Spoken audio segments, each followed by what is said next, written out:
This program features live coverage of an African safari and may include animal kills and carcasses. Viewer discretion is advised. Good afternoon, everyone, and welcome on board your live safari of today, the sunset safari, of course, and we are just watching this very, very busy wasp doing something. I don't quite know what it's doing, but it's going in and out of the hole continuously. And Owen's doing an incredible job of managing to keep up with a very small insect.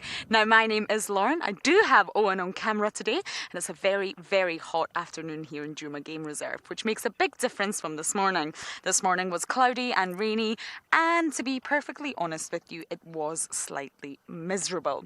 So, of course, this is your safari. We do it for all of you who are at home and can't be on safari, or maybe can't even be at your house at this point in time. So that's why we do it. So thank you for jumping on board. We have families and children from all over the world. UK, USA, France, Germany, Spain, and so many other countries. So please, please do send in your questions to the email address that will pop up, kidsquestions@wildearth.tv, and we really, really want to hear from you. And hopefully we'll be able to answer your questions. I'm just trying to get a better look at this. I'm looking through my little monitor. I think it's a wasp. It's moving very fast. It looks like it's burying. Yeah, it's gone deeper there. Wow, and you can see the small ants crawling on the ground. That gives you a size comparison. You can see that it's got 2 antennae and massive eyes. A lot of insects have compound eyes, which helps them see better. Now, I do have a story to tell you as we watch this wasp. It's a very hot day today, as I already mentioned, 28 degrees Celsius, 82 degrees Fahrenheit. And after breakfast, we got alerted to a dead Impala. Now, what had happened was it had ran into one of the fences. I'm afraid it was a completely natural death, and sadly, it died there and then. We're not entirely sure of the cause of death, but we left it in its natural place to see what would happen. Now, we wanted to monitor what would happen because it gives us information on who's around, and vultures were everywhere. The whole area was swarming with vultures. So I came out this afternoon. Not only are the vultures gone, everyone, but the Impala's gone. Completely gone. I can't believe it. I'm going to check every single tree in case a leopard's hoisted it. Hyenas could have came, but where are they? Hyenas normally eat there and then. They normally realize there's food and they got to eat quick. Where's the Impala? Who's taking it? I don't know. So we are going to bumble. I've tried to contact James on the Game Drive radio, but I will try and contact him again to find out where he's going. Maybe we can find it. Camden, you are 8 years old, and yes, we do get bees. They're not quite the same bees as in the UK. I don't know where you're from, but they're not entirely the same as the big fat bumblebees. But yes, we do get bees out here. They're just not so easy for us to put on camera because they're very small, and of course, they're always bumbling. They're always busy. So therefore, we're not able to show you them so much, but yes, we do get bees. And they're pollinators, so they're really, really important for an environment like this, as are many insects. Butterflies and moths, bats are also pollinators, giraffes are pollinators, and of course they take the female parts, or the female pollen, from one flower, and they indirectly put it on the male part of another, and that's how we get new flowers. Where is this Impala gone? I'm driving really, really slowly to see if I can see any signs, track marks, drag marks. I have no idea. Okay, talking of James himself, he is of course out and about today, and we are going to send you across to him and find out what his plan is for today. Hello everybody, and welcome to this end of the Sunset Safari. You find us driving through some thick bush on our way to an old hyena den. And we're driving towards the old hyena den on account of the fact that I heard hyenas shouting at about 11 o'clock this morning. Now that's a very odd thing for hyenas to be doing in the middle of the day. And I'm just wondering if we can still find this old den site. because it would be so nice if perhaps there was some activity going on at it. There's a big log in our way. We'll just go over it. The little den site's up ahead here. I can see it.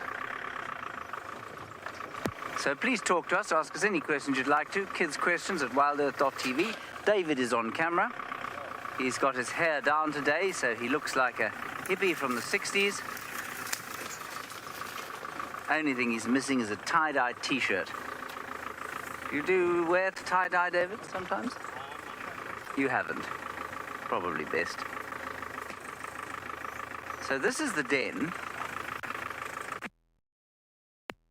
Big termite mound here, but I don't actually see any very fresh activity on it. We'll just drive around to where we used to park.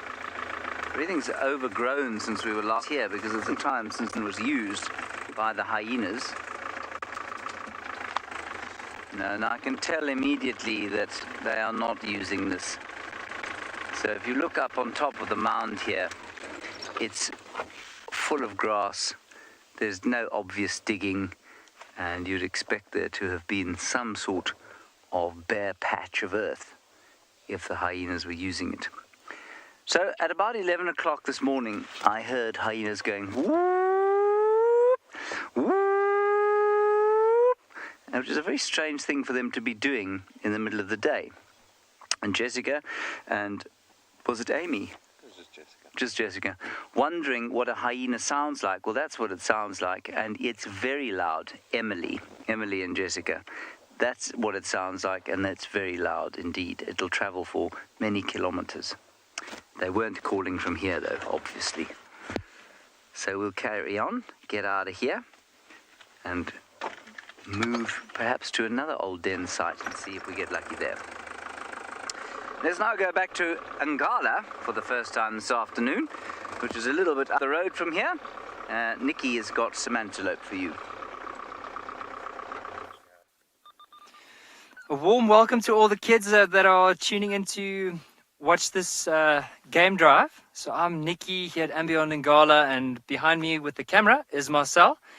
And we just stopped here. There's quite a few kudus there we can see. We went earlier to go see if the lions were still around from where we left them this morning, and they are there. They're just laying down in the tall grass, so hopefully we'll wait for it to cool down, and then afterwards maybe head back towards them. I just wanted to point out, you'll see there's quite a young little kudu. Don't often see them out in the open like this, so I just wanted to take the time to have a look. Oh, there the little one just got a fright.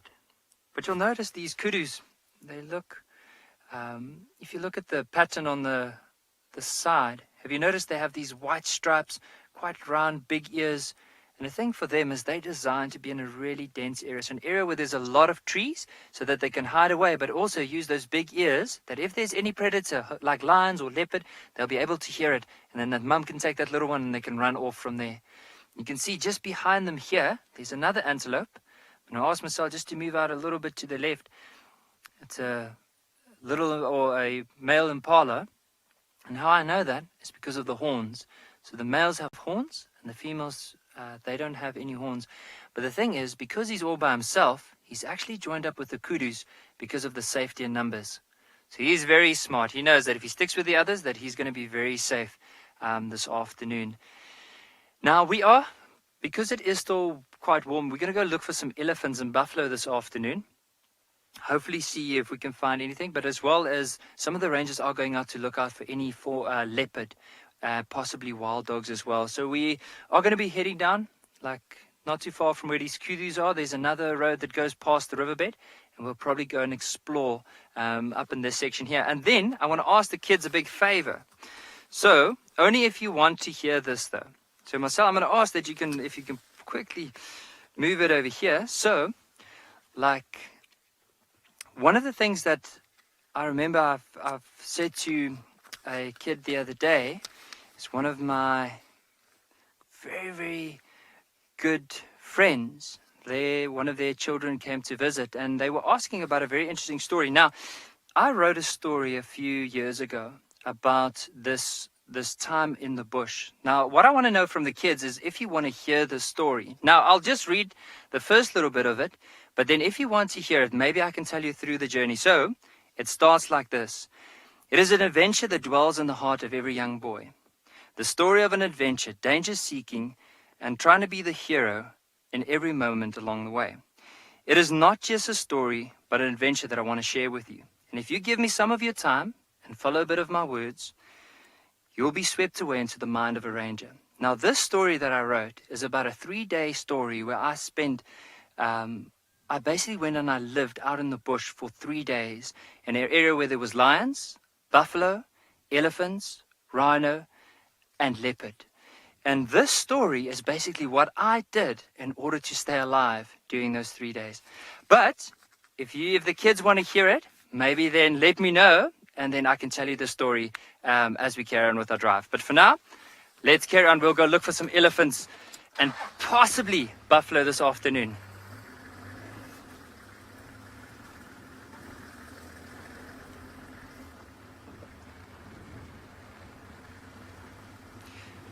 Mary Ellen, 10 years old from Texas.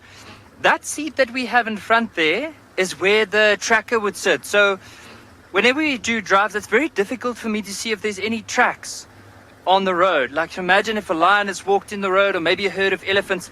It's really difficult to see it. So what the tracker would do is he sits on that seat. And as soon as we're driving, he can actually see the tracks on the road and tell us to stop. There's lion tracks, and then we can start tracking from there. But that's the reason why that seat is there, for another person to sit and look for tracks.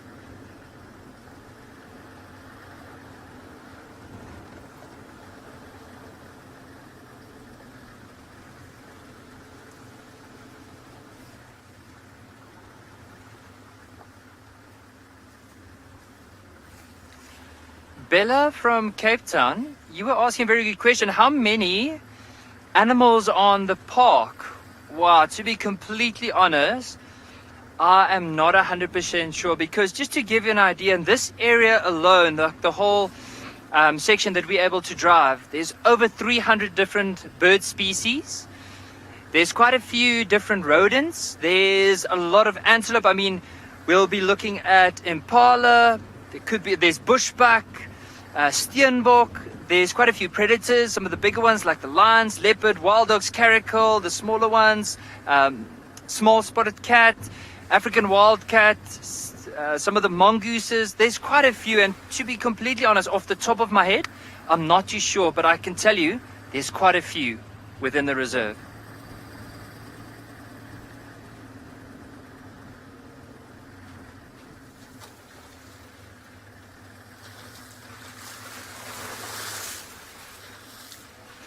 You can see we had quite a bit of rain this morning. There's quite a few puddles in the road.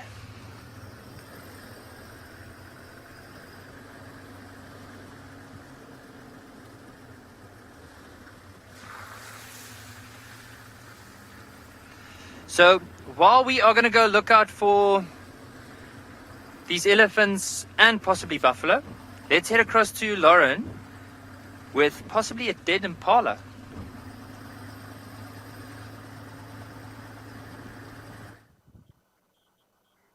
I am utterly baffled about my Impala. It's not my Impala, but I am utterly baffled. I was on quarantine just a mere hour ago. At 2:30 I was here, and there was a dead Impala. It was an unopened carcass, which means that, of course, the scent of blood was not filling the air. So it wouldn't necessarily immediately attract predators or scavengers, but the vultures were everywhere. Not all vultures have the ability to open the carcass. So I come out an hour later and it's gone. I'm really baffled. Maybe I was seeing things, I'm not sure. But we've been checking really carefully for tracks, for drag marks, and of course for any predator up trees. But so far, no luck, everyone. So it seems I will continue to be baffled for the time being. But we are enjoying watching these wildebeest. The famous wildebeest of quarantine. You can see there's an adult in the front and a youngsters behind.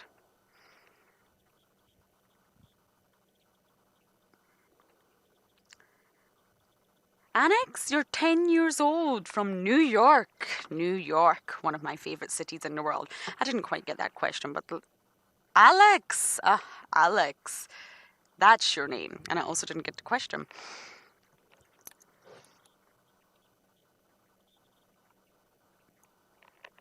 Still don't understand what you're saying, Louise, I'm afraid. It's something about antelopes, Alex. Do not worry. I will get there. Travel in groups. I got it now, Alex. Most antelopes, not all, thank you, Louise, for that thorough explanation, travel in herds.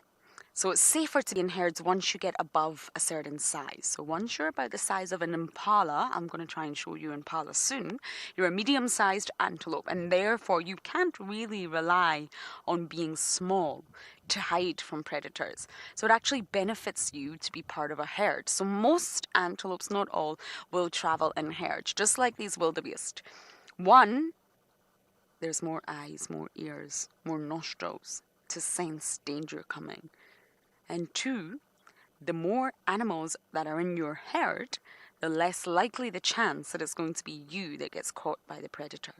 So most antelopes out here do travel together in herds, but we do have duikers and steenboks that are very, very small. They're not so easy to see out here because they are so small and the grass is so long right now. They prefer to travel individually because it benefits them to be alone. If they were in a herd, it would actually make them more obvious to predators.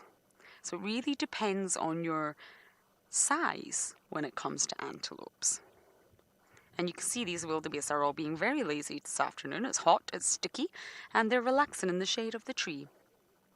I think that's a beautiful marula tree that they've chosen.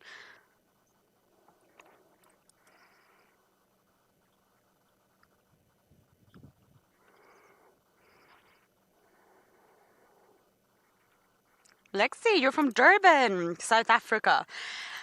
That is a good question. So generally, no. A herd with antelopes is the same sort of species. So you'll have a herd of wildebeest, you'll have a herd of impala, a herd of zebra.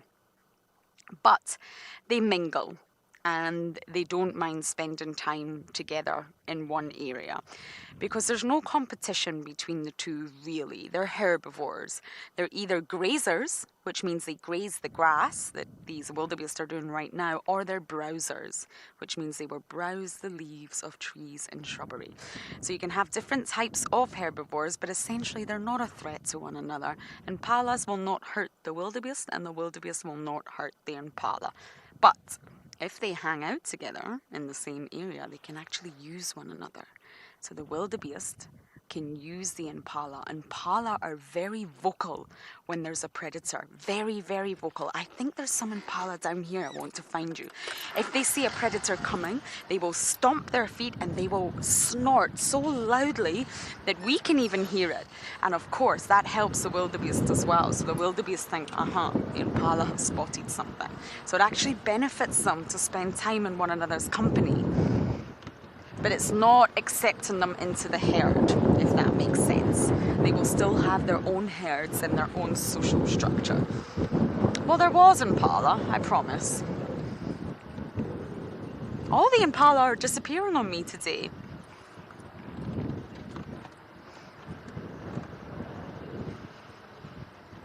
Yahil, you're 12 years old in India and you're asking how many wildebeest are usually in a herd. It can go up to hundreds and hundreds, possibly even thousands in countries like the Masai Mara in Kenya and the Serengeti in Tanzania. The wildebeest are the antelopes that make a huge migration, a very large migration during a particular time of year, and they travel in the thousands, if not more. But this is normally just during the migration time. So essentially, when it's not migration, you can still get very large herds of up to 100 plus. And again, for the same reason, it benefits you. The more wildebeest there are, the less likely it's going to be you that's chosen. There's also more wildebeest around to sense what's happening. Now I'm just doing one last look for my missing dead impala.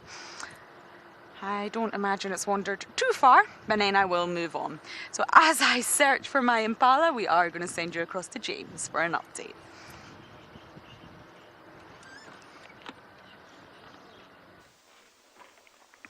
We have got a friend here, And people are often saying to me, you know, if you were stuck out in the wilderness, well, how on earth would you survive? And I always say to them, well, if it was summertime, there'd be a few decent fruits, but really not a lot.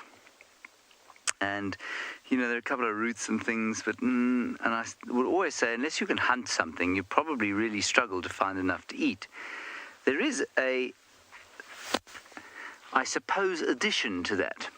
You can eat these things. You can eat a number of different insect species, including termites, but these grasshoppers apparently make quite a good meal. Now, I've never eaten one. I'm not going to eat this one.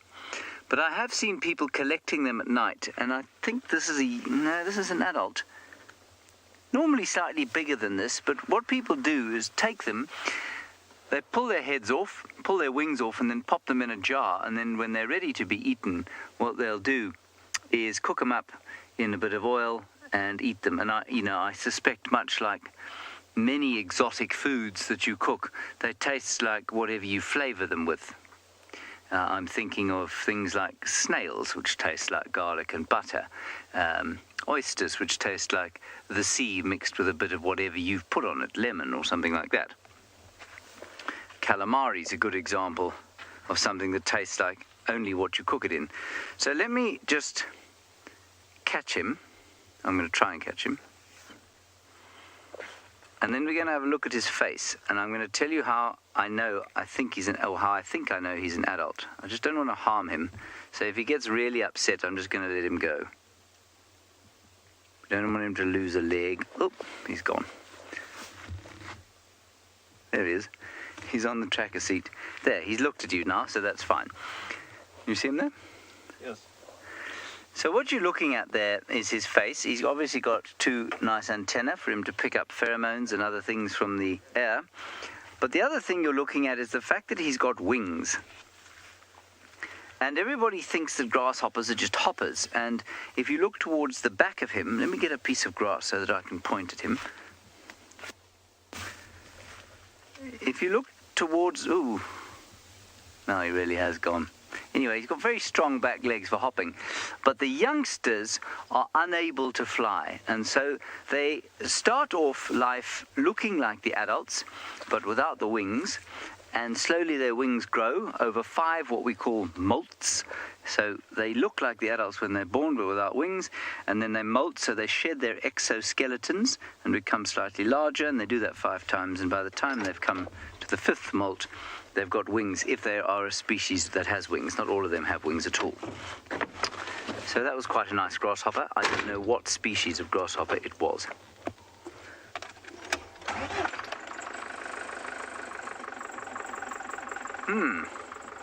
Platan, you're wondering if there are any poisonous trees in the jungle.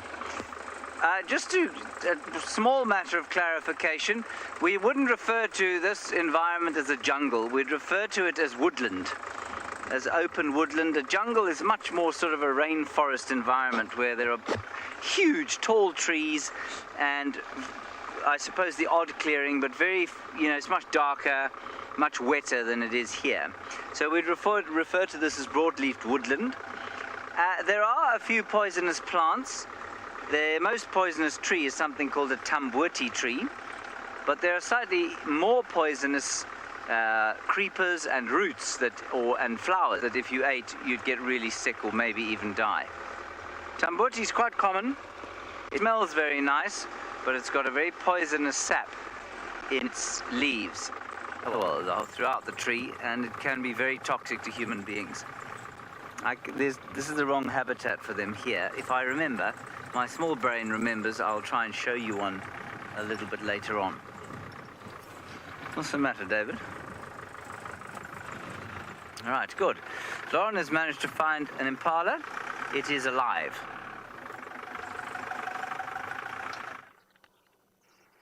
I have found lots of impala, James, and they're all alive, thank goodness. I have no dead ones yet. I don't know if I'll be able to solve this mystery. Something happened in that hour. There's just no signs of what happened. So these impala, everyone, do not worry, are all alive. I've got a gorgeous little female here. There's adults, there's males, there's females, there's youngsters, there's lambs. This is a large herd. And again, going back to what we were saying earlier, it benefits the impala to stick together. They're loud, they're vocal, they see predators coming.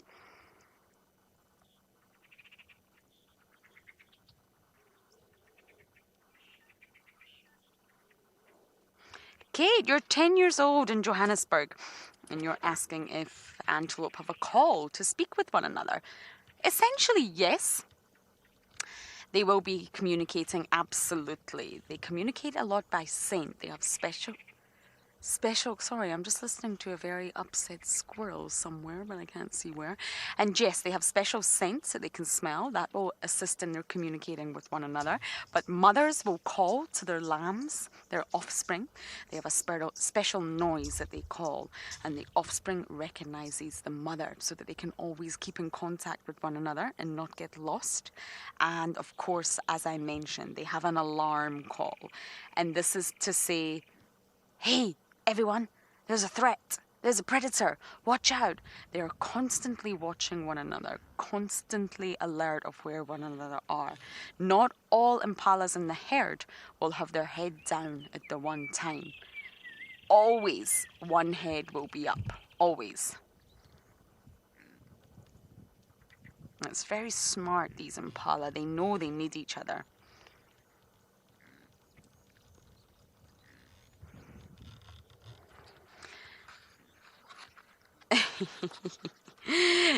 Dobby, you are 10 years old in London, my hometown, my neck of the woods, if you like. Well, not my town, but you know what I mean. You're actually asking where the word impala comes from, and it comes from a Zulu word.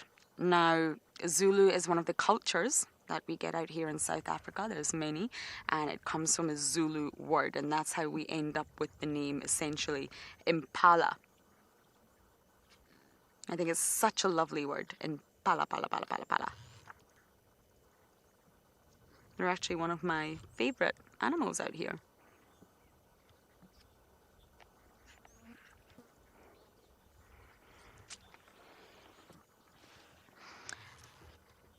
Annalie, you're 11 years old and you're also from the UK. Yes, all antelopes are herbivores. Wildebeest are too.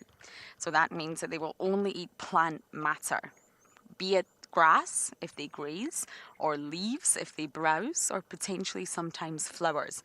They are all herbivores. They will not eat meat or other animals. They may accidentally eat an insect if they're eating grass and maybe there's a small insect clinging onto the grass, but essentially they will not eat any other animal. They're completely herbivorous.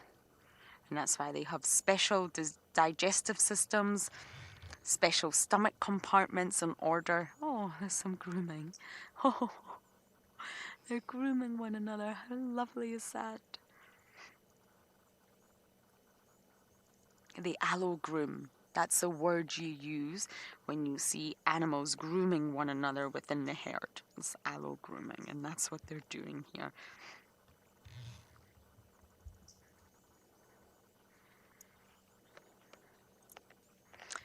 Okay, I'm going to leave the mystery of my dead impala because I really can't see signs as to what has happened here. And I'm going to bumble down south. So as I do that, we're going to send you back across to Nikki at andBeyond in Ngala and see how he's getting on with his search for elephants. So we've just been driving up the riverbed to see if there's any further signs of elephants and buffalo. I just wanted to quickly point out something here. So you'll probably be able, Marcel, if you focus around here, everyone will probably be able to see it. So you'll see there's quite a few tracks, like coming down in this direction, as well as, like right over here, there's some, looks like a bit of elephant dung. Now, just based on the dung's not too fresh. How I know that is because it's not warm. Also, there's not a lot of flies around it, so at least it's old, or else Marcel would probably have not allowed me back on the vehicle. But the elephant tracks are heading down in that direction, and they do look like they might have been from this morning. So what we're going to do is carry on with this riverbed, and hopefully we can find these elephants. Now, of course, elephants, this time of the day, because it has warmed up quite a bit, they'll probably start heading down to water. Maybe just to have a bit of a drink. Maybe they might just take it. Even while we're also driving the riverbed, is because often they'll go and dig in the riverbed. But I'll continue the story soon. Let's quickly head across to James with a very cool bird. We've got a cuckoo here. Oh, man. Let me see if I can find it again. It looks like a young Diederik's cuckoo, and they are beautiful. There it is. It's on the low branch there, Dov. Isn't that stunning? Oh, don't fly away, little bird. We really want to see you. You see him still, Dov? You see that burnt copper color on his head? And the adults are almost green with just a little bit left of that bronze color. Do you want to roll forward again? Oh, are you okay there? I guess we need him to fly out into the light. Where do you go? Forward a bit. Let's see if we can get him again in the sun, because he was so pretty.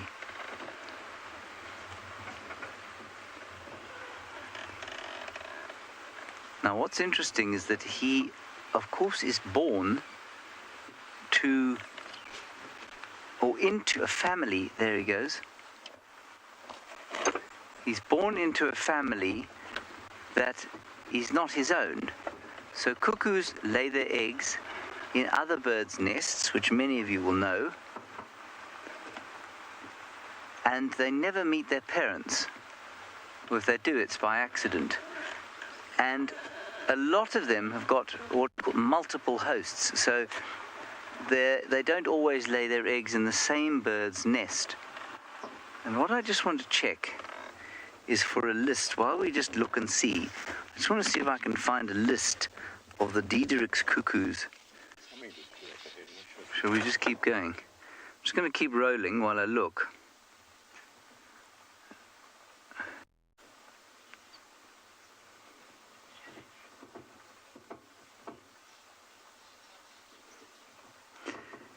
Douglas and Edward's bird is quite rare. Well, it's not rare. I'm talking rubbish. It's not rare at all. It's just uncommon to see. So we hear them all the time, but we don't see them. Now, there are southern black tits, and there are white-crested helmet shrikes just over there. It's flown into a tree with the white-crested helmet shrikes, and I wonder, I don't know them as hosts of the Diederik's cuckoo. Let me just check. Bishops, weavers, and sparrows. So, not the white-crested helmet shrikes, and I'm just wondering, yeah, that's an immature Diederik's cuckoo. So the helmet shrike is up here, and I saw cuckoo fly here. And so it was a young cuckoo. It wouldn't be that surprising. It's just flown off of this tree. It wouldn't be that surprising to find it in company of the birds that raised it.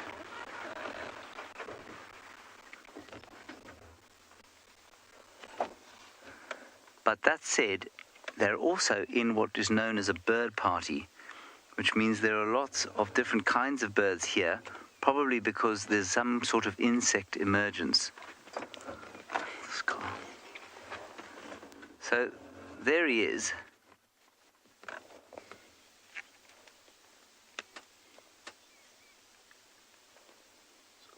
Got him now? And that's the youngster that we saw. See if we can get a better look at the youngster. There, that's the color of the one that we saw. That's a female. But look at all the different kinds of eggs they can lay, depending on which host they choose. Isn't that amazing? So that's the cuckoo's egg on the left, and the host's egg is on the right. So when they're laying in a Cape Sparrow's nest, that's what they look like. When they're laying in a southern masked weaver's nest, they lay eggs that look like that. And when they lay in a southern red bishop's nest, that's what they look like. Isn't that brilliant? So they totally disguise the look of their eggs.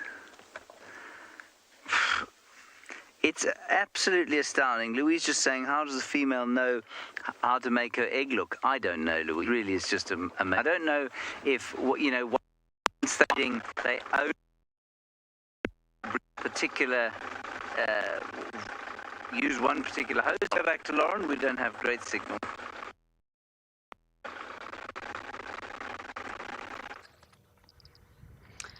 Well, at least we found something from the scene earlier on. It's not the Impala, but we do have vultures. 2. They look like grumpy old men, I always think, sitting in trees. Very unimpressed with life. But I just wonder, where are they looking? They're looking... Oh, wow. I think you're looking at us. Hello. Again, white-backed vultures, the most common sort of vulture we do see and the most numerous at carcasses. The vultures will know exactly what happened to that carcass, everyone. Exactly. If only they could tell us.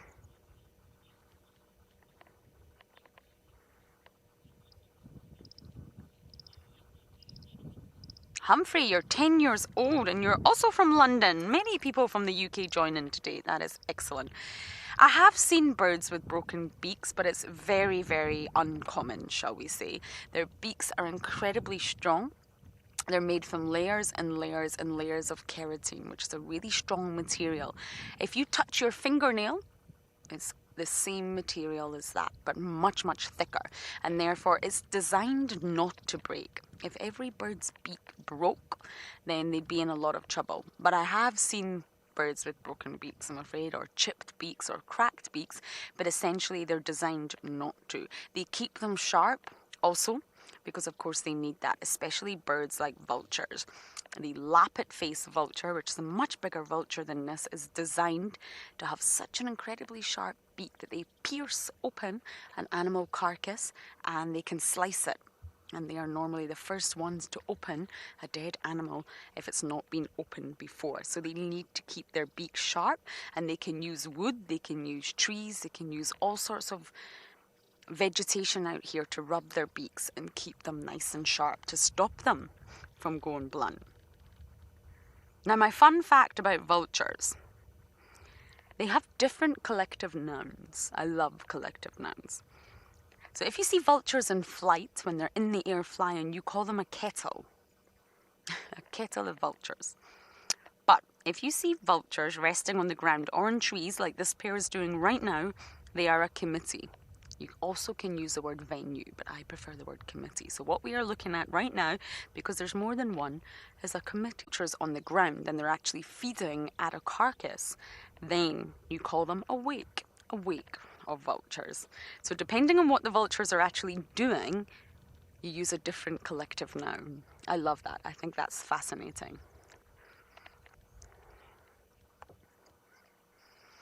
I don't know whether to stick my nose into this drainage or not.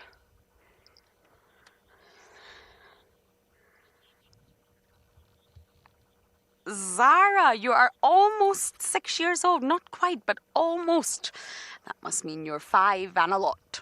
Well, you're in Johannesburg and you're asking, are there any grumpy birds? Yes, lots of birds can be grumpy, I assure you, and they let you know it with their calls.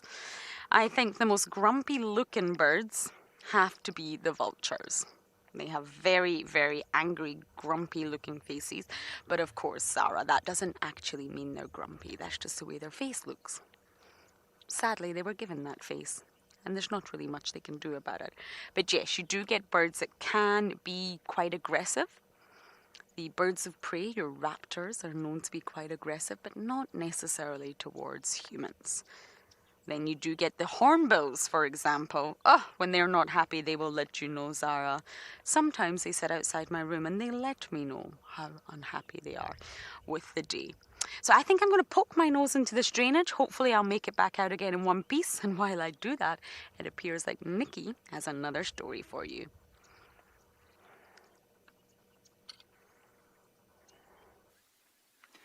So I heard there's quite a few of the kids that wanted to hear that story about the 3 days that I spent out in the bush and what I did in order to survive. Now, it is quite a long story, so what I'll try and do is just tell you what happened the very first day and tell you a little bit of the background of why I did it and like what was some of the things that I've seen. Now, just to start off, I'm going to start off with the second page of the story, and as I'll go, I'll probably tell like you as much as I can from what I do remember. So the walk started probably 3 years ago, and one of the reasons why I wanted to do the walk was to go and experience the bush for what it was, like to go and encounter, like go and as a young boy, I always dreamt of like how would it be to spend time in the bush? How could I protect myself against lions? Where do I need to sleep at night? Do I need to sleep on the ground? But like, can I make a fire? So all these questions were always going through my mind. And when I qualified as a ranger, a few years after that, I decided, you know what, now is the time, and I definitely want to do it. And so what I did is, during one of my leave cycles, I grabbed this big backpack and I started packing quite a few things. And I had a map with me, binoculars, I had a rifle, and quite a few other essential things that I needed in order to survive. Now, it was really important that during the time when I was walking, I had to be very aware of what was going on around me. So bear that in mind. So I always wanted to do this since I was a very young boy. Now, my 2 weeks of leave started, and this was the 16th of August, 2016. I read this on the calendar while I was walking up to have a look to see what I needed to plan for that day.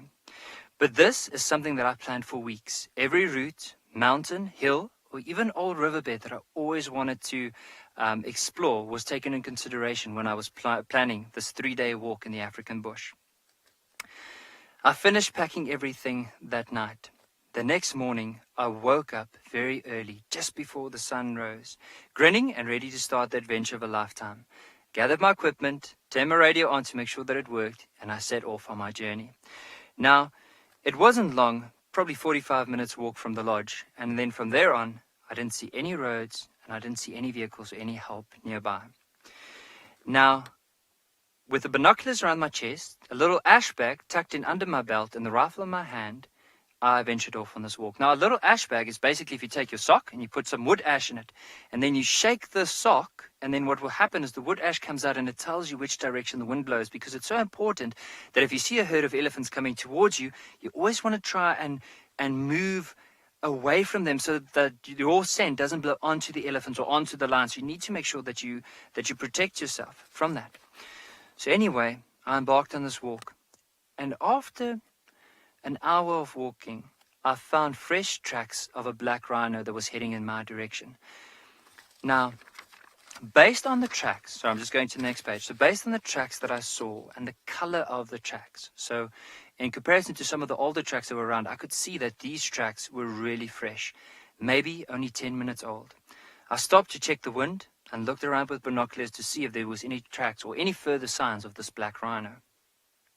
It was one of the animals that I did not want to surprise, especially a black rhino and a buffalo bull. I slowly walked through one of the rivers and constantly stopped. I listened, checked the wind, and looked around to see if I could see any signs of this this black rhino. And then eventually, as I moved up, I wiped the sweat off my forehead, put my backpack down, and as I was leaning against a nearby tree, to my amazement, I saw something else other than this black rhino. And under a tree, about 70 meters away from where I stood, there were 3 young male lions laying down near one of the water holes. Now, you can imagine, just after crossing through this riverbed, and now right over here, I thought that this is possibly where this rhino could be. But then further on, as I looked with my binoculars, I saw these 3 male lions.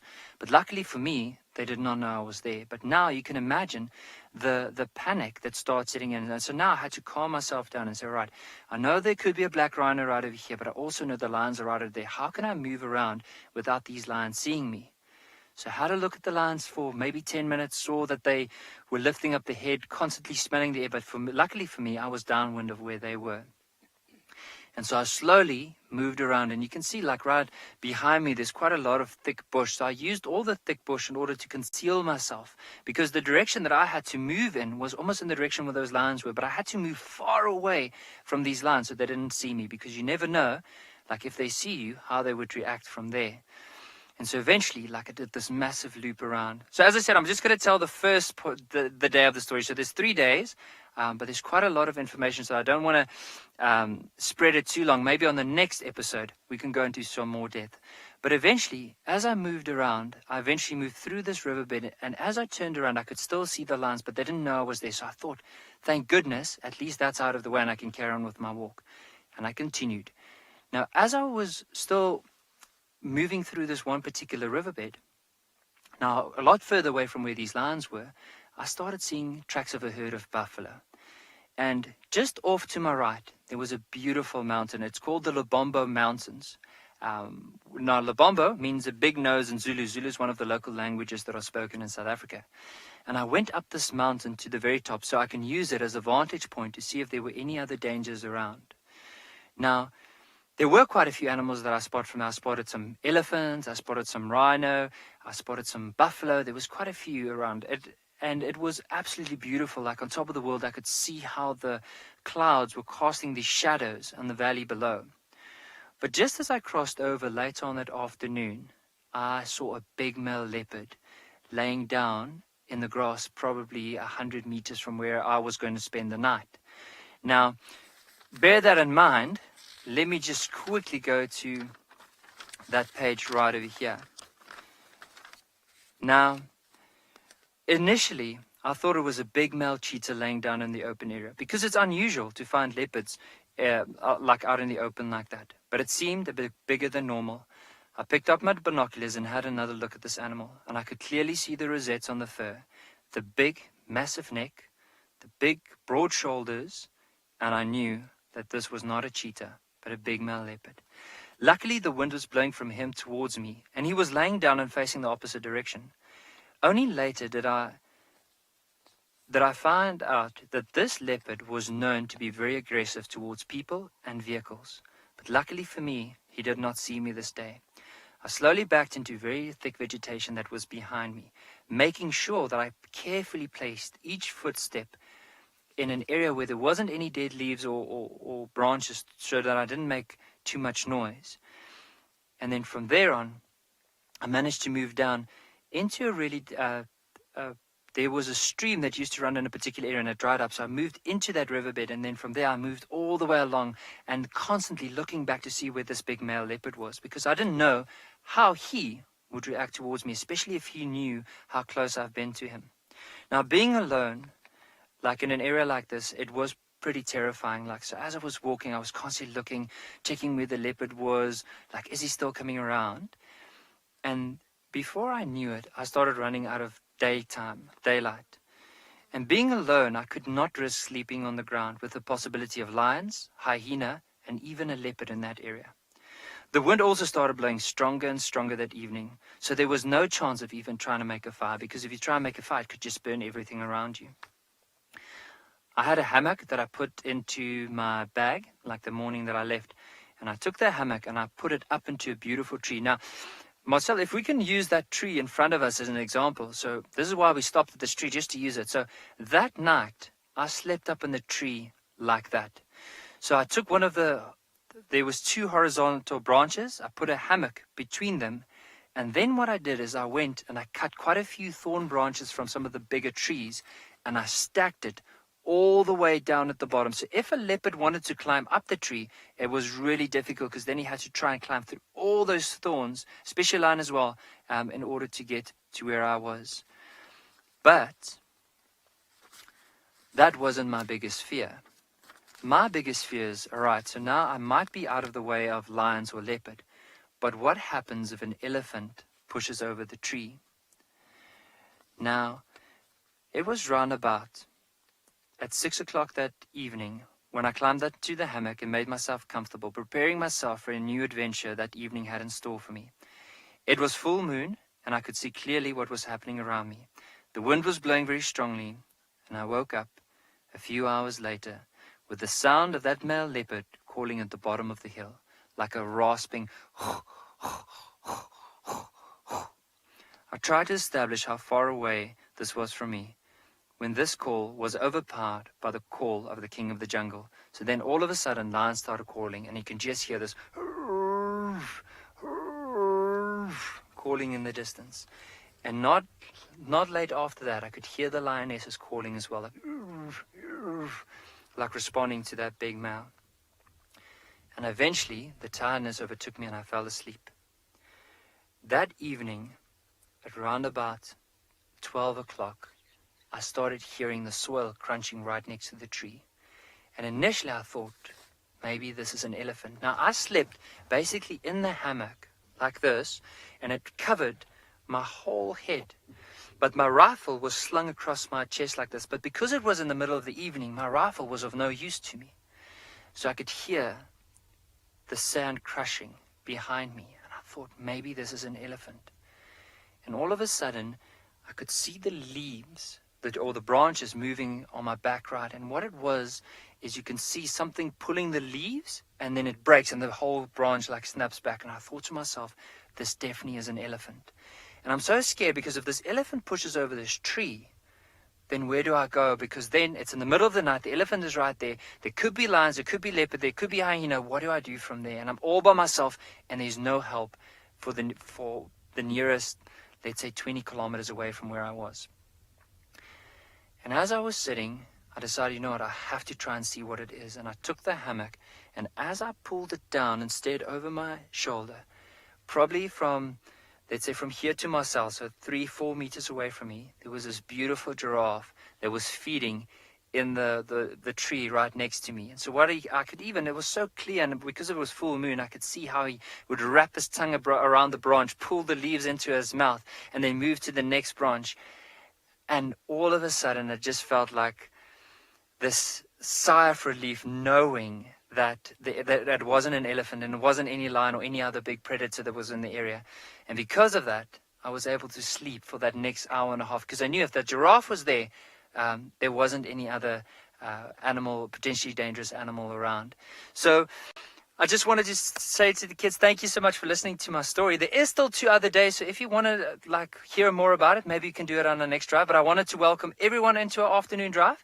We're going to carry on, look out for some elephants and buffalo, and there are some of the other rangers that are giving us a hand, looking out for some leopard in the area as well.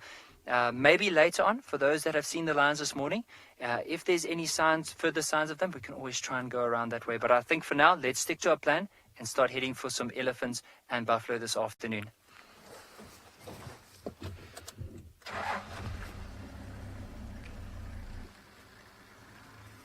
So I'm going to say goodbye to the kids, but stay and have a look and see what we find. And then for our general viewers, please send in those questions. And I'd love to hear from everyone. So for now, let's head across to James with some hippo.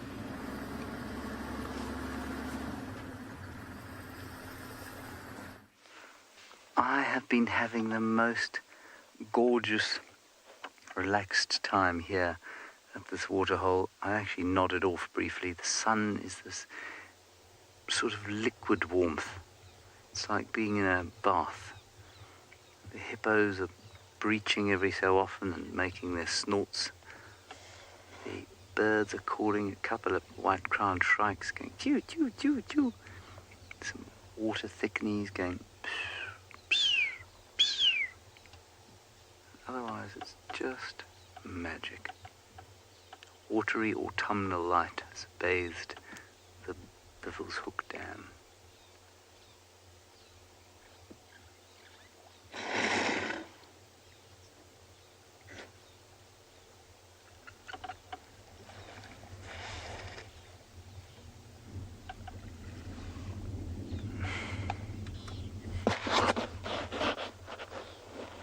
Josh and Annie, the funniest sighting.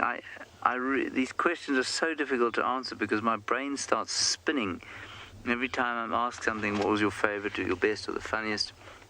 So I'm just going to tell you the first one that comes to mind. Okay, the funniest one that comes to mind is probably an elephant sighting. This is just the first thing that came to my mind, and it was a young elephant bull, probably about maybe 18 months old, and he kept charging at the vehicle, and his mother walked around and she was just feeding gently, paid us no attention at all. And for about 10 minutes, this young elephant would hide behind a bush, then he'd come out and lift his ears out and charge at us, and then stop, flap his ears, and then get a fright and run away again and come back. And he did this for about, like I say, 10 minutes. And it was just so funny to watch such a tiny little elephant running up and down and behaving like such a big fat bully. And yet he was so totally harmless. And the best part was his mother, you could see, was looking at him thinking, you're really making a great big fool of yourself. So that was probably the funniest one.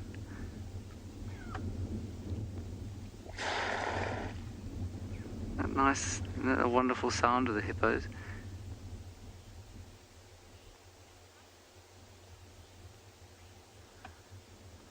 Now Rory, a hippo's canine tooth is about, some really big ones could probably be about 25 centimeters long, maybe even 30 centimeters long. But that would be a really big one, would be that big. Normally they're about that long in an adult bull. I don't know if any of you managed to watch the Djuma Dam cam after morning drive today, but the hippopotamus that lives in the Djuma Dam was playing with a stick like a dog would play with a stick, like a puppy would play with a stick, but in the water. It was absolutely hysterical. And they're the little ones on Mum's back, having swimming lessons.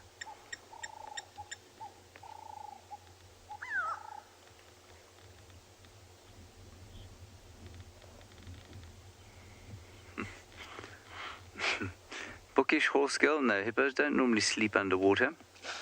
They probably can sort of doze, and then when they need air, they surface slowly and take a breath and then sink under.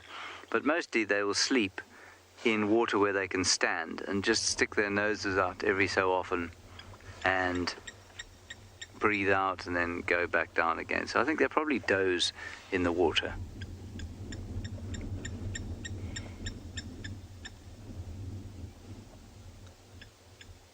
And I wonder if the motion of them coming up to breathe and going back down again isn't perhaps almost involuntary.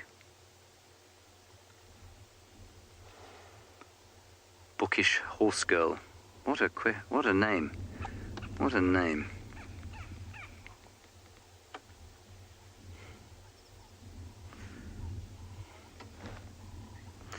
Now, Lauren has made her way across to the headquarters of the Djuma clan, so let's go across there and find out how the boss is doing.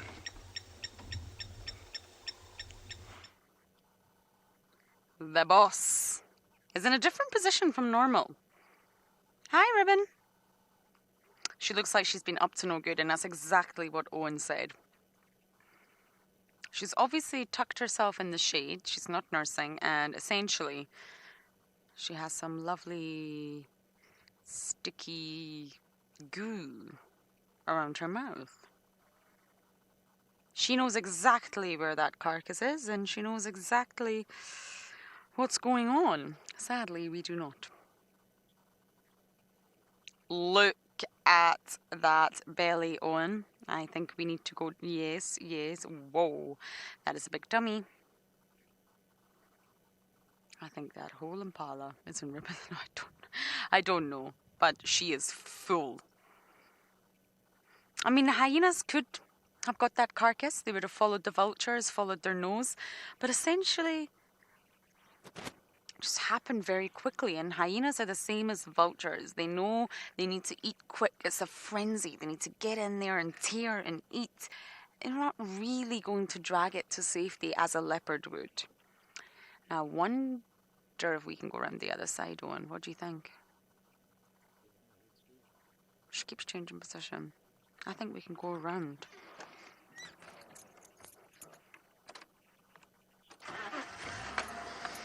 Arjun, you're in New York also. Oh, maybe now she's looking at us. Hold on, I'm just going to reposition. She likes to play games with us. I know, my girl, I know. You are not settled, that's for sure. I think we may just stay here so we don't risk her changing positions again, because that's what she'll do. We'll go all the way around and then she will just move her bottom, face the other way, and we're back to square one again.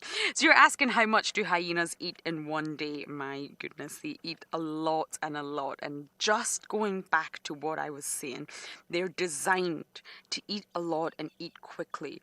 The life of the predators is essentially a life of feast or famine. They're used to going days without foods that when they do find food, they absolutely gorge on it. And when I say gorge, they really gorge. And most carnivores, including cheetah, wild dog, leopards and lions, actually waste up to about 40% of their kill.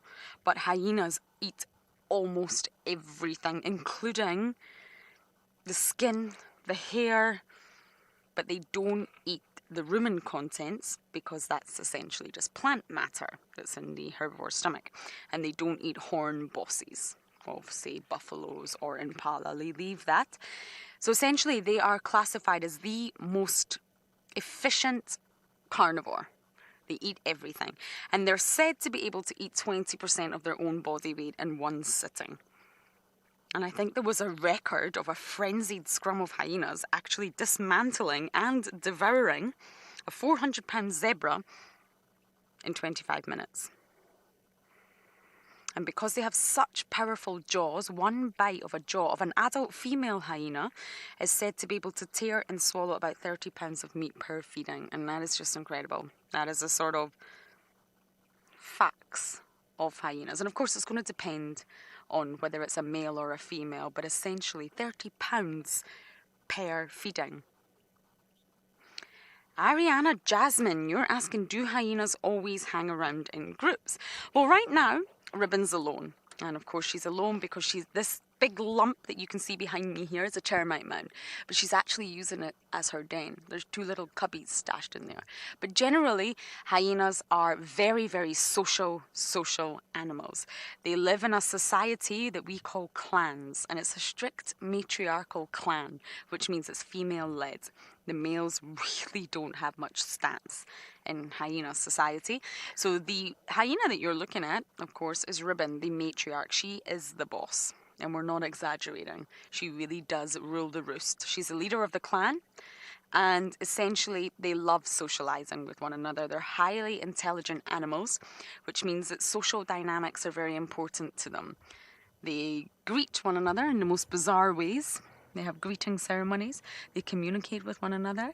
They react to one another. Sometimes some hyenas are more dominant. Sometimes more hyenas are more submissive. It's really important to them to be social. Michelle, you are going right in for the kill here. You want to know exactly how hyenas greet each other. Okay, I did mention greeting ceremony, so here you have it, Michelle. They will stand right next to each other. And they'll be at opposite ends. So one's head will be at the other one's rear and vice versa. But they'll be right next to each other, almost like the number 11. And they lift a leg and allow one another to put their head into each other's genitals.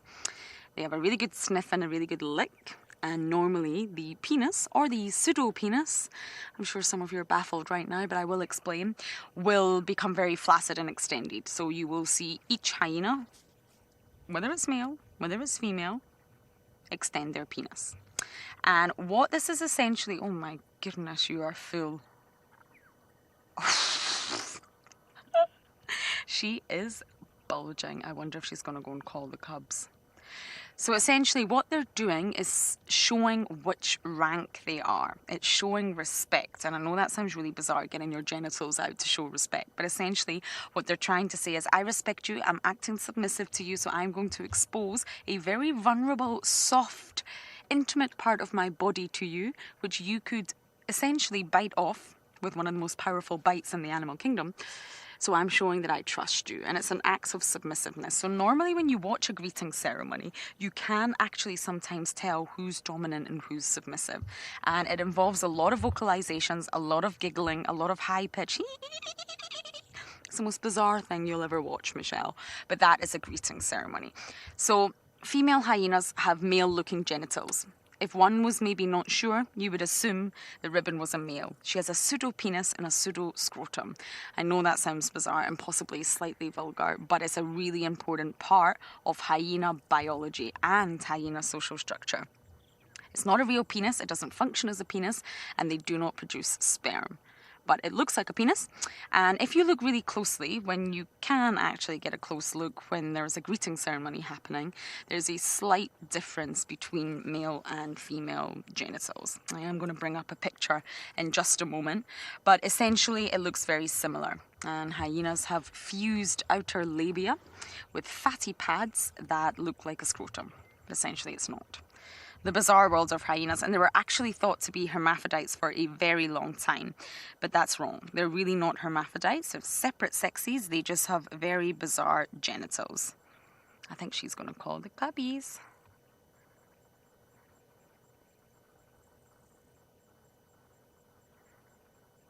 Or not. And on that note, I'm going to show you the genitals now. Now, this is a photo of cubs. So it's not a photo of adults, but I'm still going to show you, and you'll be able to see what I mean. There's a slight difference. I hope you can see that, Owen, with the sun. And I'm going to use my porcue pointer. Here we have the female. So it looks like a penis, but actually, if you look at the tip, if Owen can get nice and close to the tip, there's no glandular, triangular, pointy tip. And that's how you know this one is a female. Now, if you look at the male, on the other picture, you see the same, it looks like a penis, but right at the end is a triangular glandular tip. And that's the only difference to tell that you can tell between male and female genitals. But if you're looking at two adults, the size is sometimes a giveaway. You can actually tell looking at them, their difference. Males are much smaller than females. Females are very large, but otherwise it's baffling. Yes, they all look like males. So Ribbon's genitals, yes, as she opens her legs like that, you would think male, but she's not.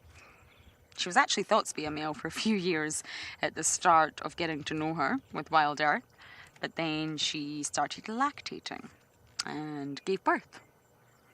So that was a pretty big clue, actually, that she was female. Oh, hyenas. Especially when you're on Kids Drive, they always make life a little bit tricky for you when you're trying to explain things about them.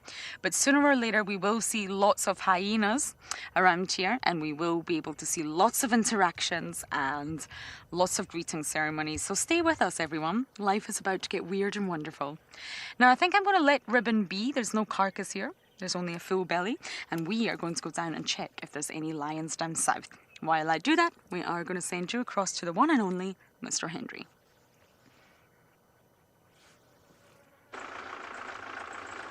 We are looking still in the area around that waterhole because I had two buffalo around here this morning, but those big beefies seem to have absconded somewhere. I'm just going to go back. There's a road that goes away from the dam and loops back towards it, so I'm heading back towards the dam now, just wondering if perhaps we won't find them. It's such a cool day, though, that they wouldn't necessarily have sought water other than to have a quick drink, and then they'd probably seek shade, well, anywhere really. You know, they don't need to be close to water on a day like today, especially after the very cool start where it rained it and rained it and rained it and rained it on us.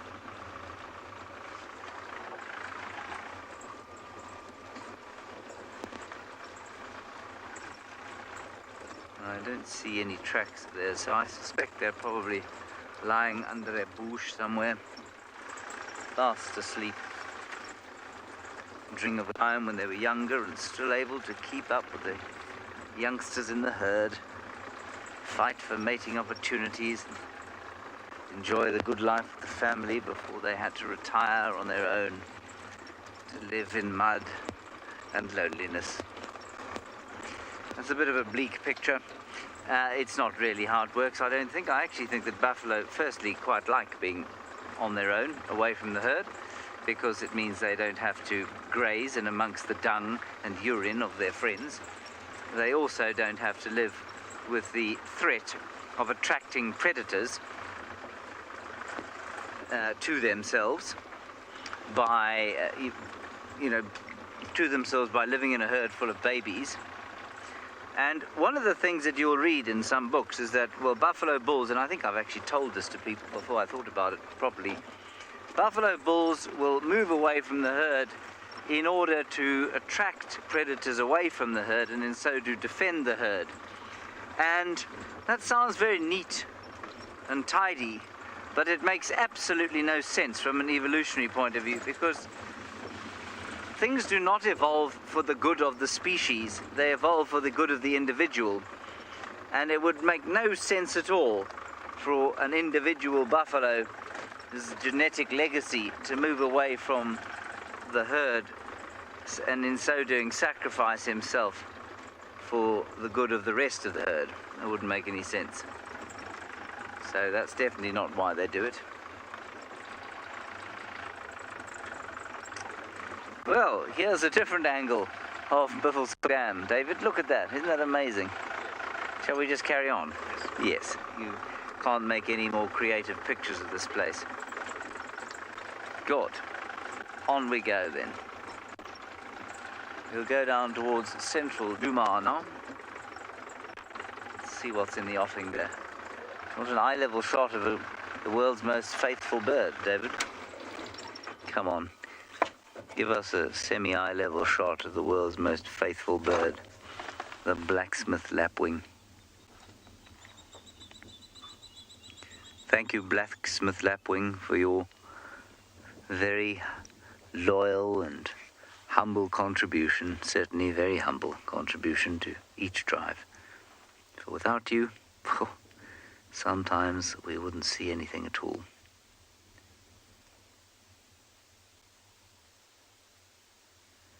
Something you can see that's quite interesting here is just the fact that he's got 3 toes on each foot. He also is obviously a bit of a ballet dancer. You see that he stops and lifts one foot balletically before moving on. Probably quite musical. He's listening to a tune in his head as he goes. Louise, I'm not sure why we should call him Billy Joel. It's the most...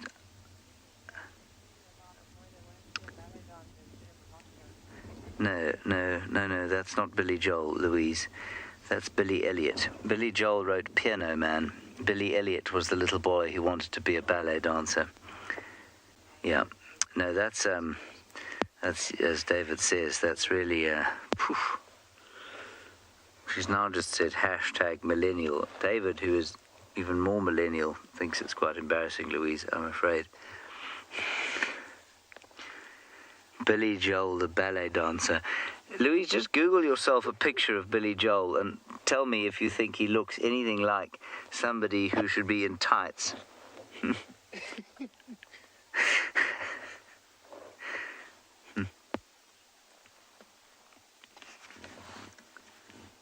Look how balletically this chap walks. It's like he's whistling a song to himself. La la la la la la. La la la la la. La la la la la la la la. Ooh, a little ant. How delicious. Mmm.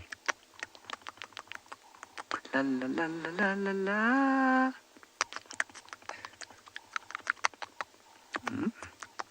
Lots of ants. A song in my heart as I walk next to the water. La, la, la, la, la, la. La, la, la. Yeah, it does, Lady Venom. I knew that was coming, Louise. I was going to make the joke before you did, so it doesn't count. Louise just saying that these legs remind her of my own legs. Thank you very much, Louise. I've read something about this Lady Venom, and I have naturally forgotten what it is. There's not a lot of muscle there. There's a lot of tendon involved in the legs. And so although it looks like they must be almost useless. They're operated by muscles up around the thighs, and then tendons are transferring, I guess, what needs to be transferred down the legs. And then when they are perching, which obviously this bird doesn't do, it's not a perching bird, it's a coursing bird, the strength to hold on to a branch is transferred basically by the weight of the bird into the tendon, so they're not actually using a lot of muscle at all to hold on. And you can do it with your own hand, sort of. If you take your own hand like that and you push down there and you're not too tense, your hand will close immediately. Now imagine that, but with a much tighter tendon there, it'll just clamp shut as soon as you put something there. And then the bird can be kind of at rest. It doesn't need to worry about holding on as it sleeps often in the tree. It's just got to worry about balance, and obviously they get very good at that very quickly. David is so fascinated by Billy Joel, the balletic lapwing, that we've gone back to him. Fantastic stuff, and Ngala has yet again begun to deliver. There it is with an elephant, and I nearly said Billy Joel, but it's Nicky. So we just managed to find an elephant. So remember earlier on we said we're going to track those elephants based on the tracks we had in the riverbed. And we're so lucky, as we carried on onto one of the link roads, we saw this elephant bull. Now he is moving. There is another road to try and get around from where he is going. So just bear with me. I'm going to try and move ahead of him. He's still pretty far off away from the road. And then see if we can get on that side. There's a beautiful open clearing. And I can just imagine if he comes through in that open clearing, if we can have the sunlight on him. Oh, there he goes. Just give him a bit of space before we carry on. Just want to quickly stop here and just wait for him to move a little bit further away from the road before we move around. But the only thing you can really see with this big elephant, it's amazing how quickly they can hide away. As you can just see the tail moving, like just along those trees.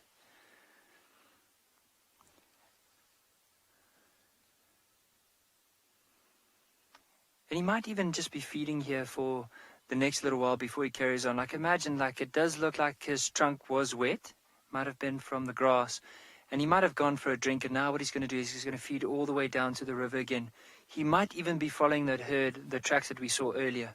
So I'm just going to move my head, so at least you'll be able to see this elephant if he does move past. But I think there might be a gap ahead of us, so let's try and get into that gap, maybe see if we can look back onto this elephant. All right, let's carry on. Remember I said we're going to go to an open area, and he might come to this open area. Let's go ahead here, and then we'll turn back and see if this elephant comes out. As I said, I can just imagine if the sunlight might hit him with this golden grass color.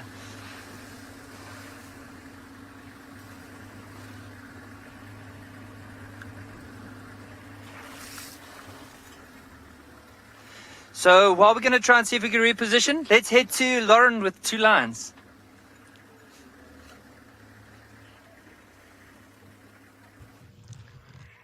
Two lazy lions.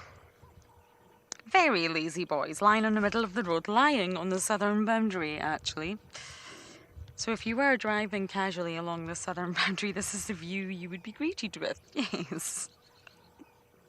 No modesty here. This is the Avoca Coalition. Blondie and Mohawk. Mohawk is the one closest to us. Owen's going to show you. Tenderly named Crazy Eyes. And of course he has a little mohawk. His mane's changing though. And the one in that lovely position where we can see everything on offer is Blondie. Well, not everything on offer because we cannot see his face, unfortunately. Now, there's a third one. There's Darkmane, but sadly we don't see Darkmane, and he used to be my favourite. He still is my favourite. I just don't see him. He's up north in Buffelshoek property where we cannot traverse, and he follows the Talamati Pride. He's very, very attached to the Talamati Pride. He gets food. He plays with their cubs. He potentially is the father of some of their cubs, but who knows? Because the females mate with all of them to confuse paternity, which is very, very smart. Who's the daddy? We don't know. So let's make all the males think that they are the daddy, and then they will all protect the cubs. It's a very smart technique for lionesses. So I imagine even these two boys here probably each individually believe they're the daddy.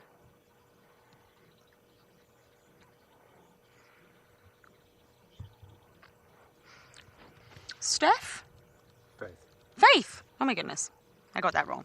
You're 12 years old and you're from South Africa. And you're asking how many prides are in the area. So, Seth. I was close. Owen's laughing. We had a bit of a guessing game there. Sorry, Seth. Realistically, the prides that we have the sort of potential of seeing during our safari drives are, of course, the Nkahuma Pride. They are the main pride on Djuma. That's their territory. It's Nkahuma land. And Nkahuma is actually Shangaan for brown ivory because they were found under the brown ivory tree. They're the main pride. And these two boys here are the Avoca Coalition, and they are normally found with the ladies from the Nkahuma Pride. Normally. Right now, well, clearly they are... Oh, goodness, look how heavily they are panting. My goodness. Now, we have the chance of seeing the Talamatis. The Talamatis are further north. They're normally in Buffelshoek, but they do sort of poke their noses into Djuma occasionally on the north side. James was very, very lucky a few weeks ago to get to meet them. I have not had the pleasure of meeting them properly. Also to the east, we have the Torchwood Pride, who, believe it or not, yes, are found on Torchwood. And they extend much further east than that, and they go further south. But essentially, their main game reserve is Torchwood. We also have the Styx Pride. Now, the Styx Pride is a very, very interesting story because they used to be the most dominant pride here in Djuma. And the Styx Pride killed a lot of cubs. They killed a lot of Tandy, our queen leopard's cubs. And they were quite a fierce pride. They got savaged by mange. There was a lot of death within the pride by mange, which is of course something that many, many mammals can get out here, and it's not pleasant. They can recover from it, but sadly a lot of the Styx Pride didn't. And when you see them now, they're still heavily scarred. They lost their oldest lioness, and all of a sudden they became very, very nomadic, and the Styx Pride actually started to just wander. They were not showing territorial behaviour, they just became nomadic wanderers. And not so long ago, well actually it probably is a little bit long ago, they came to Djuma again. They just appeared on Djuma and we were all shocked. So I got the pleasure of meeting them, but again they just disappeared as fast as they arrived, and they're still not really showing signs of having a territory, which is quite bizarre. So that's the 4 prides that I would say you really have a chance of seeing on our safari drives. Of course, there's more prides as you go down south, as you go west, as you go further east, but essentially that's our prides. And the ones that we follow the most is the Nkahuma Pride. We've been waiting on introducing them to many of our new viewers. Of course, our long-standing viewers will know the Nkahuma Pride very, very well. Now, they will, I imagine, call for the ladies a little bit later. I think once they've stopped snoozing so hard, once it gets cooler, they'll call for them.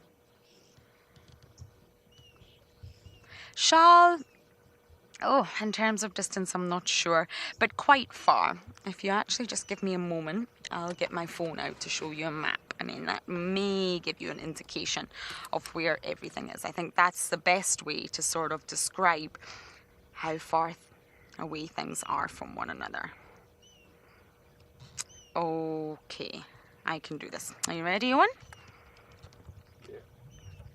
So this is a map that we use, and it normally indicates exactly where we are. So you see this blue dot is exactly where I am positioned right now, on Gowrie Main, which is our southern boundary. So we don't go further south than this into Little Gowrie, where the carcass is, or the carcass was. We don't traverse there. Now, the hyena den is essentially in here. In this block. It's in, oh, that's my hat, sorry. In the middle of nowhere. So it's actually not too far away, but it's also not terribly close.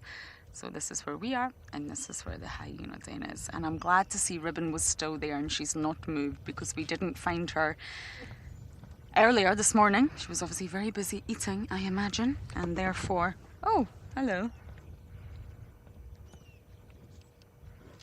Oh, you boys. These two are very tender towards one another, Blondie and Mohawk. They love each other dearly, I believe. They seem to prefer spending time with one another than they even do with the lionesses. They are very cute together, shall we say. They're 7 years old.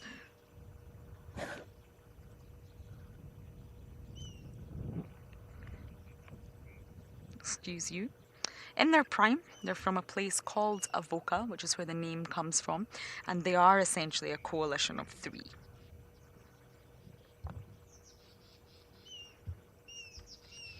They're fine boys, that's for sure. I can't see the carcass. I was really hoping for some hyena action, but sadly, I think because these 2 boys are still here, the hyenas are staying away.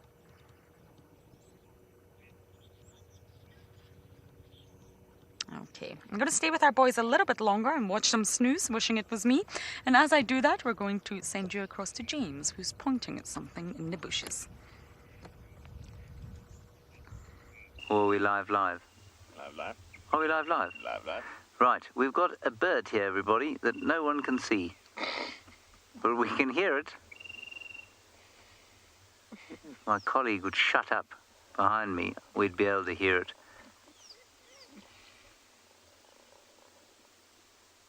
No, it stopped. It's a brew. I don't know what's happened to my radio.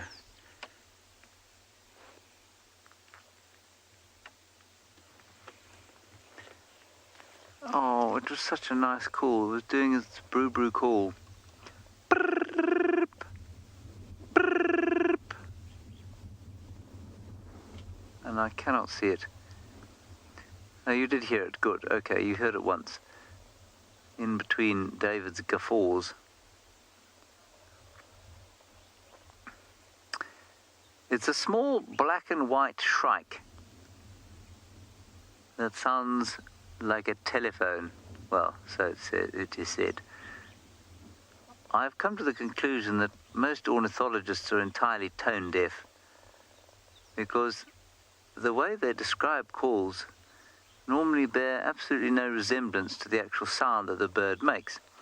The classic being the chin spot batisse, who is said to sound as though he is singing the nursery rhyme 3 Blind Mice, each note a tone apart. But in actual fact, it really isn't like that at all. It's just 3 tones, and often the last 2 are exactly the same as each other.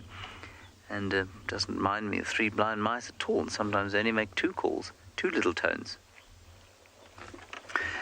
David, you laughed at the brew, and now the brew is unfortunately insulted and has stopped calling. And I hope you feel ashamed. What I can do is show you a picture of it at least. Yes, I'm very sure, Samantha, that Darby wasn't mimicking the bird. He is unable to do that. He said, "What is a brew?" There it is.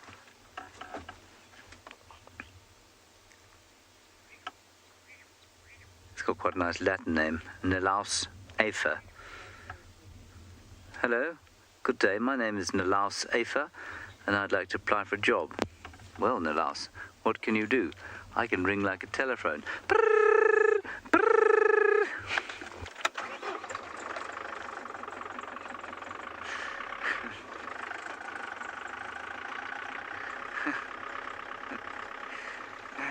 There, David, look.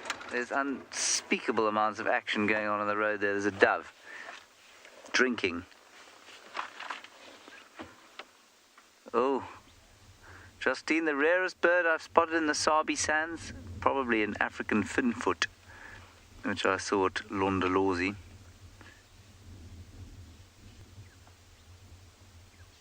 I've seen falcon in the Sabi Sands too, Lana falcon, but that's very... I mean, they're not rare birds, they're just not common here. quite rare, I suppose. Yeah, probably one of those two. Maybe I think the finfoot, though. That wasn't a Djuma, that was at Londo's. They need flowing perennial rivers. That is the Cape turtle dove who is foraging on the ground there.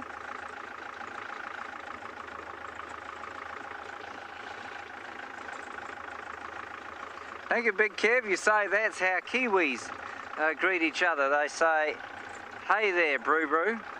Do they? Is that how they say hello to each other in New Zealand? Out here we say, "Hi, brew. How's it, brew? Hi there, my brew." But they don't add two brews, just one brew.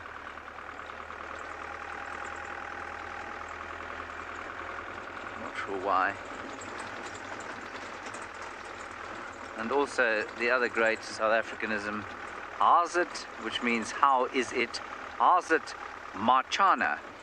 My China. Don't know where that comes from. How's it, my China? No, China, it's not I'm rolling, eh? It's just, and we also like to put "hey" at the end of each sentence. No, China, eh?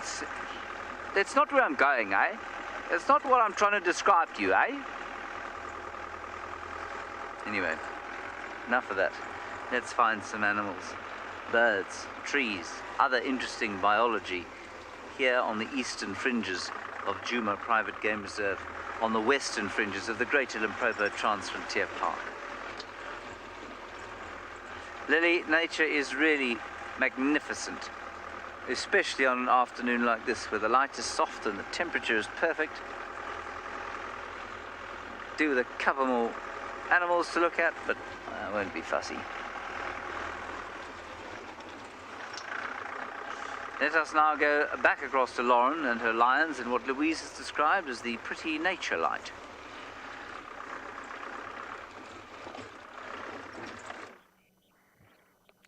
They are so pretty. Look at them. Look at these beautiful beings. Panting. Full. Smelly. Very beautiful. No, I really do love these lions, but my goodness, they can get themselves in some very awkward positions and situations. He's not comfortable. He's too full. You're not doing a very good job here, boy, are you? This is Mohawk. He now wants a cuddle, I think. That's exactly where you were positioned earlier. Oh. Ah, that makes a world of difference, Mohawk. His mane has changed a lot in the short time that I've got to know him. And he was very, very blonde and gingery before, and you can see right under the chin, just here on, how dark he's got. He's got so dark. He's also very dark on top, and this is another sign that he's very, very much in his prime. Lions' manes tend to get fuller and much darker due to a rise in testosterone, which is directly correlated to them being in their prime. There's also all sorts of experiments done in science, especially with, I believe, toy lionesses, which proves that the lionesses do really prefer males that have bigger, thicker, and darker manes. And this is, of course, probably a biological drive, since it's linked to testosterone. What's going on there, boy? Are you really uncomfortable? So yes, since it's linked to testosterone, then of course the lionesses will innately believe that they have the best genes for their offspring. We're going to stay a little bit longer with our sleepy boys before we move, but it seems like Nikki has found some cute little warthogs.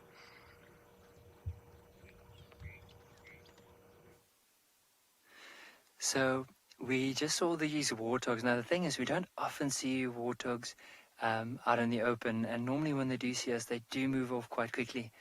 So we just want to be as quiet as possible and just have a look. You can see it looks like a mum with two youngsters just behind her. Just look at how the golden light catches the... You can see the mum has definitely spotted something, but she's not too sure what it is. She's trying to figure out what it is. We parked away so far so that we can actually see them. We tried like the whole day today. I think we probably tried like 10 times, myself and Marcel, to try and like see them for a little while, and then they just ran off. And I think the reason being is because some of them were in an area where it was close to those lions. These ones, on the other hand, there they go, following Mom into quite a dense area. So let's carry on. It's really nice seeing them for quite some time, but it is it's quite funny. Like today we tried so hard to try and see if we can get them on camera, and they do not want to cooperate at all.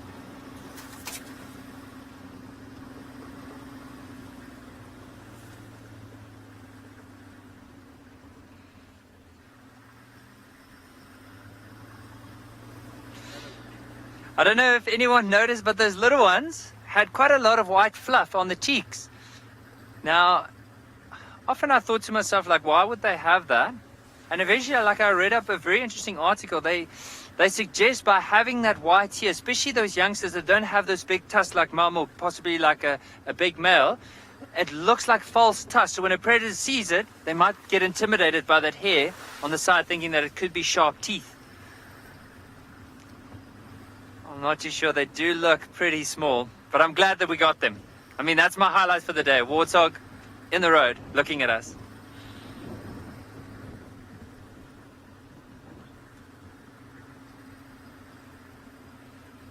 Lisa, you're asking a very good question. Are warthogs related to pigs? Unless I'm not mistaken, they are related. How closely, I am not too sure about it. But I mean, the features are there. Like if you look at the snout, like that hard bit as they can dig, like the teeth, the way that they grow. So I would definitely say they are part of that family.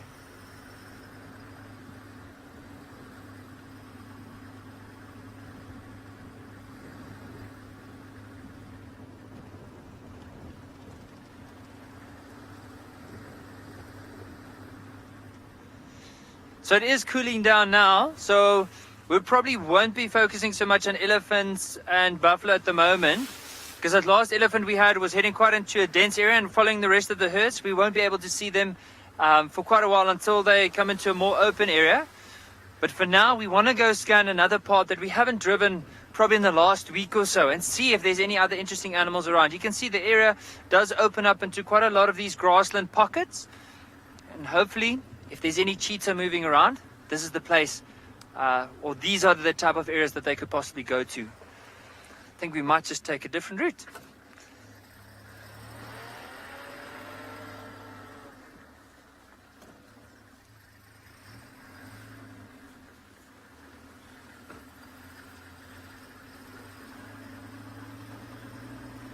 Bushan, you were asking a very good question about baobab trees in the area. So there is one baobab tree on Ngala that I know of, and it's actually not too far away from here, but I don't think it is. I think it might have been from the old settlements that used to be on Ngala itself. It was probably planted here, but other than that, not to my knowledge, there's only that one.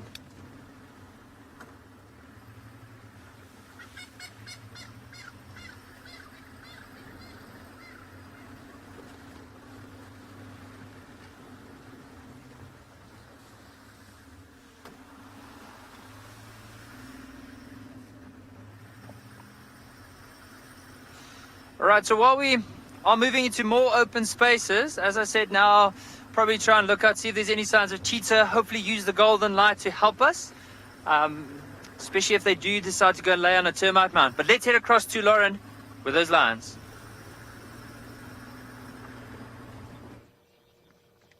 Oh, very lazy. Very sleepy. Good luck with your cheetah search, Nikki. That would be very impressive.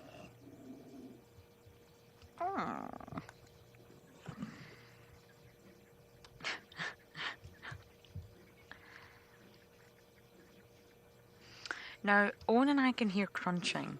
Someone is crunching on the carcass. I don't know if it's a lion or a hyena. I would speculate hyena, but we can't see. We popped our nose in round the corner, but we're not allowed onto the property. And we really, really cannot see, A, the carcass, and B, who's crunching on it, I'm afraid. But we can hear it, which is really bizarre. It's just very thick. We really, really cannot see. And without actually going in, unfortunately, I don't know who is the culprit of the crunching.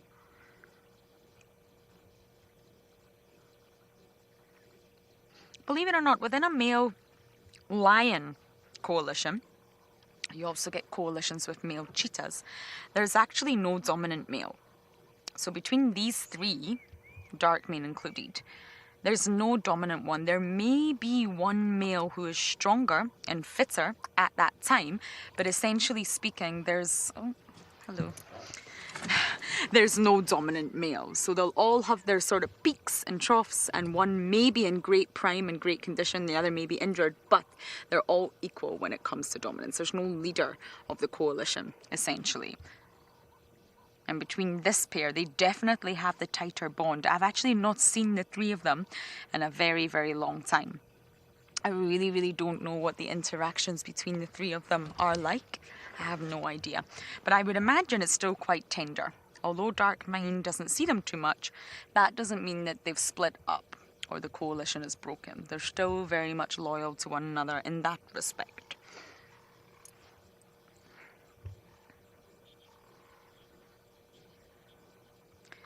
James, you're 13 and you're also from the UK. You're asking which gender does the hunting?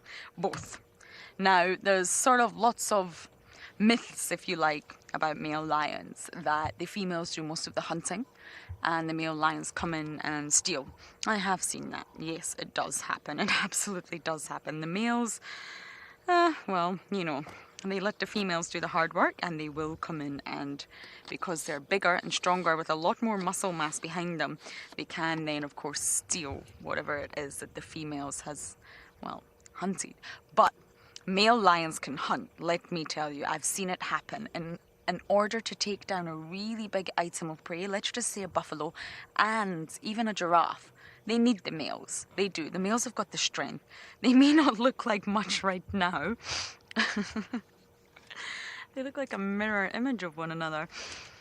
But trust me, they've got power. Male lions, when they really want to take something down, they can.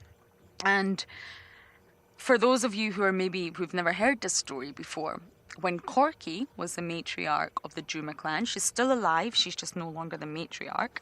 She had her cubs stashed in the den. And we were there just watching her, and she'd managed to, I believe, scavenge a piece of flesh. Goodness knows what it was, but she was eating and crunching. And all of a sudden, one of the avokas, it was Dark Mane, who's not here right now, came out of nowhere and attacked her. And this actually happened live. The footage was live. And he really, really attacked Corky and stole whatever it was she was eating. The power behind him and the speed at which he accelerated was phenomenal. Male lions in their prime absolutely can hunt. But I think when it comes to Dark Mane now, due to the severity of his injuries, I think he lets the females do all the hunting. So it really depends. Male lions are notorious for having horrendous injuries because they battle. They just head-on clash with whatever it is, whether it's another male lion. They don't really think about the outcome. So it's very, very common to come across male lions that are very, very injured. But in answer to your question, James, they both hunt. They do. Male lions can just steal from the females because, well, they can. But I've seen... Oh, hello. Oh, wow.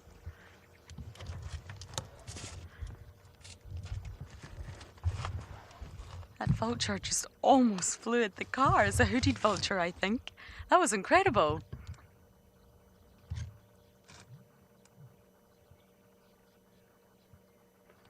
Wow, that vulture came out of nowhere. So the carcass must still have flesh on it. And I think the scavengers are now there.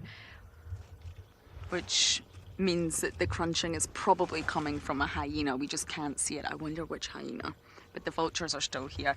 Yes, many of you are reminiscent of that horrible moment when Corky was attacked, and it was really, really traumatic to watch because Corky, we all loved Corky and we still do. I love corks. And she was a matriarch, so she was the highest ranking female at the time, and believe it or not, Ribbon was the lowest ranking. They did a complete turnaround, all due to Ribbon.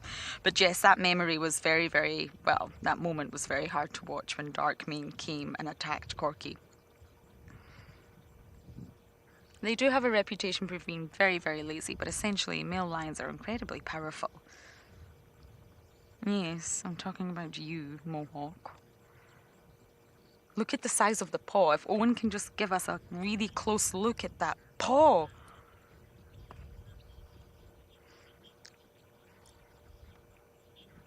Amazing nature. That's a very good question, but to be honest, it's very circumstantial because it really depends on what they kill. So let's just say they take down a buffalo. We've watched lions stay on that kill for a long time until it's almost finished, and they leave it for the scavengers.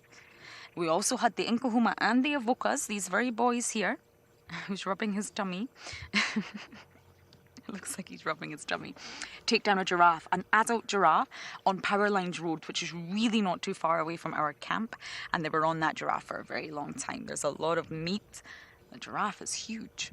So essentially in that situation, that can feed the lions for days. And then even days after that, they won't need to feed because they'll be too busy. He's rubbing his tummy. Because they'll be so full. They need to digest. But we've also watched the Inkahumas. This was our Christmas present, actually. We went on a night bumble. We'd spent all day looking for them. We knew they were somewhere. We just could not find where. They were obviously thick in the block. And of course, we went on a night bumble. And there they were. And they took down an Impala ram.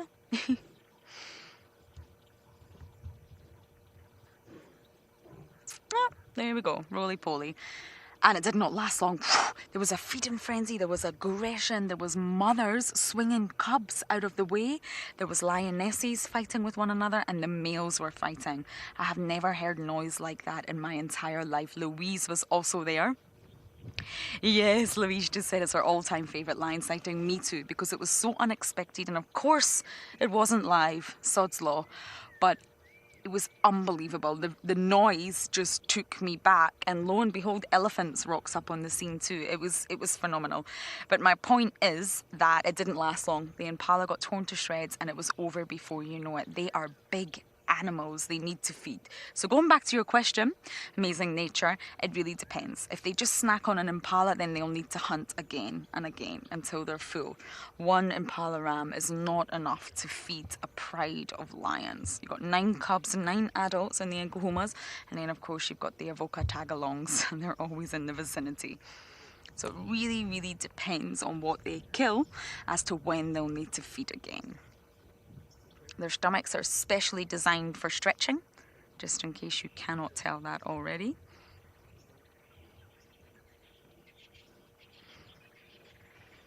Okay, I think I'm just going to cruise the southern boundary. I'm not going to go too far, just in case we do spot hyenas or the lionesses. And as I do that, we are going to send you across to Nikki, who's searching for cheetah. So I just heard from one of the rangers. His name is Yap. He's very camera shy, so hopefully we can catch him on the camera. He just let us know that the Lioness on one of the banks. So we're just going to go have a look. So we scanned that area to try to see if there's any signs of cheetah. We are losing quite a bit of light. And unfortunately we can't see a cheetah like at nighttime because we're not allowed to spotlight them because of the sensitivity of their eyes as well. As they often, it's very difficult to find them because they go and they sometimes lay in a very dense cluster of grass.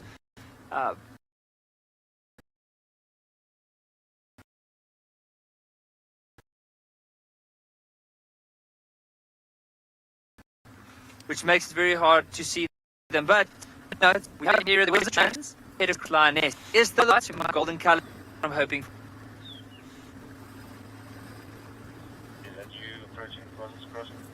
Now this is one of the rangers now just letting us know.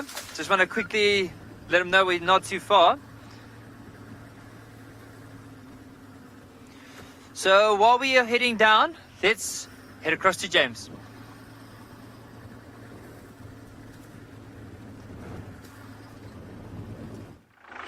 We have just been into an area known as Tandi's Den. It was Tandi, a leopardess, very famous in these parts, has given birth and raised a number of cubs in that area. And the reason we went in to check is that Rexon, who does the land management here, was driving his tractor around earlier and he found tracks of a female leopard in this position. And he said he thought maybe we should check the den. So we did. And I'm afraid all we found was a lot of bush. But what he was... No, that looks like... No, there is a female leopard track there. Anyway, we'll just scratch around here a bit. Wow, it would be lovely to see Tandi. Introduce a whole lot of you to her, because most of you haven't met her yet. And imagine she had a youngster. It's still slightly unclear as to whether she has a youngster or not. Anyway, that is the state of play on this sort of piece of the reserve. Our tyre seemed to have a puncture and then it seemed not to have a puncture anymore. It was going and then it stopped going like that, and it isn't flat, which is quite nice. But I suspect that we're going to have to change this tyre sometime fairly soon. But let's just have a quick squiz around here for Tandi the leopardess. Oh, the sun is nearly set already. I can't believe it. As of the 20th of this month, I believe we're going to change times. So we're going to shift this safari in half an hour earlier. So we'll start at 3 and finish at 6. And that's just because it's getting a wee bit dark come the end of drive.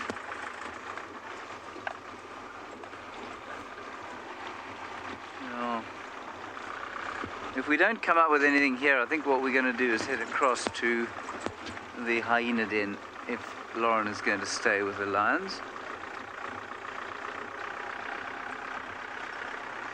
Michelle, you're wondering if animals can identify humans apart from the vehicle. I'm sure if you spend enough time around them, yes, I think they probably could. You know, your dog can recognize you versus a stranger. I've no reason to doubt that wild animals couldn't do the same. And certainly, I mean, I'm pretty sure that those hyenas around whom, and leopards and lions around whom we spend so much time, must recognize our voices to a certain extent, I would have thought. Is that all right, David?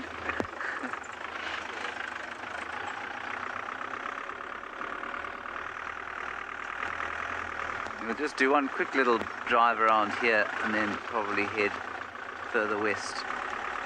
There's a little pan on this road where young Tandi sometimes likes to hang out.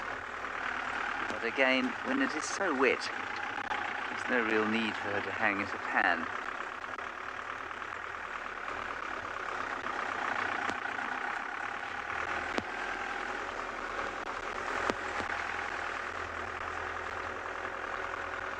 Right, Nikki and Ngala have delivered again.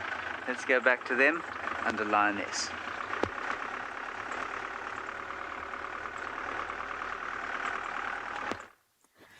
So this is the Lioness that Yapi found a bit earlier, but just having another look at it, it does look like the one that we think might have youngsters at the moment. And we haven't seen them yet, and she's also not too far away from where possibly she could have a den down in the riverbed. I think what we'll do is we'll just probably spend some time with her, see if she gets up. But if she does start moving in that direction, we won't follow her, especially if it does start getting darker. We'd rather than turn around and move off. But for now, let's spend some time. It doesn't look like there's any youngsters around. I don't think anyone has seen any of the youngsters yet. So, well, there we go. Let's quickly see if we can have a look at her teats. Oh, wow. Look at this. So, Marcel, I don't know if everyone can see, but you'll notice it looks like something has suckled around that teat, just between her legs. So this is exciting. So this means there are some young cubs. Some young cubs around at the moment, and no one has seen them yet. So it'd be interesting to see over the next little while if she does present them. Now, she is part of the Birmingham Pride, and we never know if there might be some white youngsters that could occur from this. There's a possibility, but there's also a chance there might not be. But it would be really interesting if there's any changes to be able to monitor that. And she is, I don't know, with everyone probably remember that young male that the two Ross males were constantly trying to push out. Now that young male, this is his sister. And some of the features that I could tell that I know it's her is if you look at all the spots on her back legs and on her belly, it's quite prominent, like in comparison to the other bigger females. As well as also you'll notice on her nose, she still has quite a bit of a pink wash at the very tip of her nose.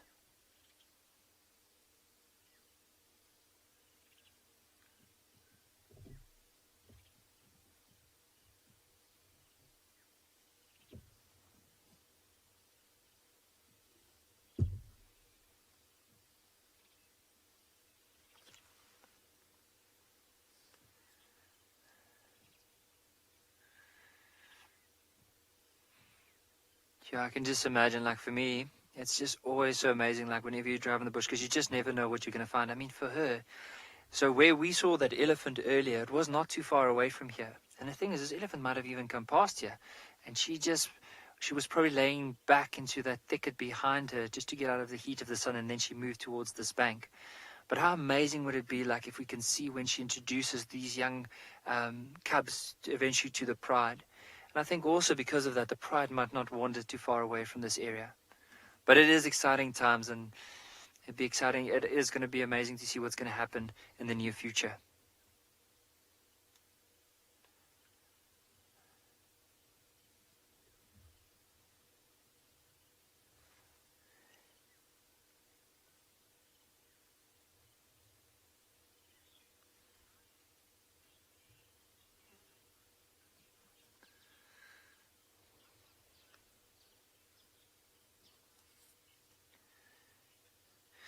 So Ryan from Antarctica, you were asking a very good question.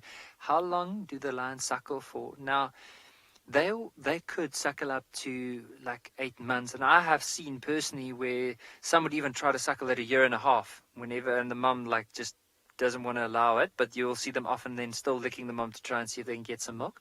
But roughly from 2 months old, that's when they'll even start feeding off meat. So whenever the mum started opening up a carcass, and even before she introduced them to Pride, because normally from the whole introduction starts from 2 months and onwards, is sometimes if she opens up the carcass, you'll find the youngsters would actually go and lick the blood from wherever the mum started opening up. I remember at andBeyond Pinda, I used to see where a big male made a kill on a little buffalo carcass, and the mother was there with cubs that were probably around 2.5, 3 months, and eventually the cubs were trying to get in, and I thought, oh, the male is definitely not going to tolerate them, and the male left, and those youngsters couldn't, of course, their teeth, they weren't able to open up the carcass, but as the mom started opening up, you could see them trying to nibble a little bit and tear some of the pieces off, but mainly they'll just start licking blood and that, and like take small chunks of meat.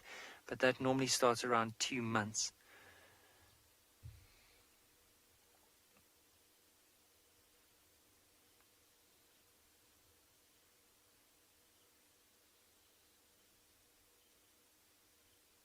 But she's so relaxed at the moment. But how's her, like often when we talk about lions, we say they have this tawny, sandy color coat. But have a look at how her belly and, like especially around her chin, like her neck and her shoulders, how well that blends into the sand. And I mean, from our angle, it's easier to see, but I can imagine, like if you had to approach from a different angle, it must be so hard to see because she blends in so well to the sand.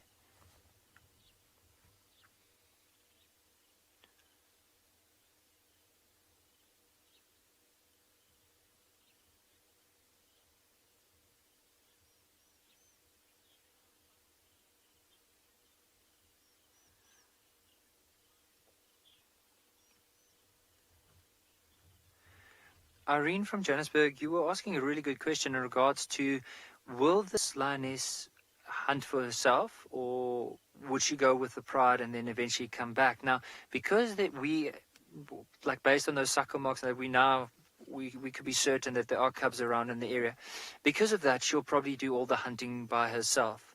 Unless the Pride is really close and they make a kill, then she'll go and join up with them. But because of where they are now, she's most likely just going to make a kill in the area, feed as much as she can, but come back to where these youngsters might be. And it's so interesting, though. As we were driving towards her here, there were so many baboon tracks around, and often baboons could be quite a bit of a danger to these younger lions. And it would be interesting to know if she might have chased them or she just basically hid away so that they weren't aware of those youngsters there. But they'll try and move them probably once every 4 or 5 days, just so that there's no scent build-up and for the hyenas or baboons or anything like that that might come past the area.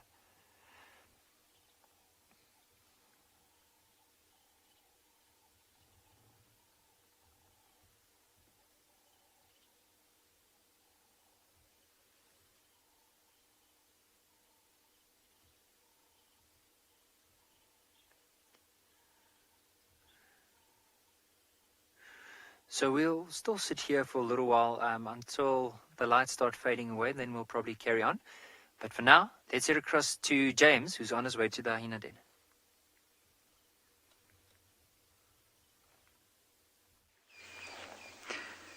No, not the hyena den just yet. We are now observing the sun go down. And it's at the perfect stage where if I shut up and you look at the sun, you'll get a feeling that infuses you with nature.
So we've heard 3 species of francolin there. Coqui, Swainson's, and crested.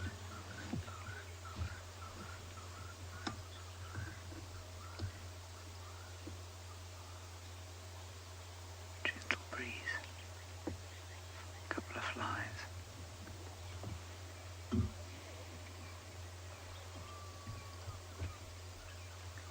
Some green pigeons.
And that was the sunset on this, the 17th of April, I think. I don't know. Somewhere around there. 14th of April. We don't know what date it is over here. That's great. It's quite nice, actually. It's the 15th. 15th of April, 2020.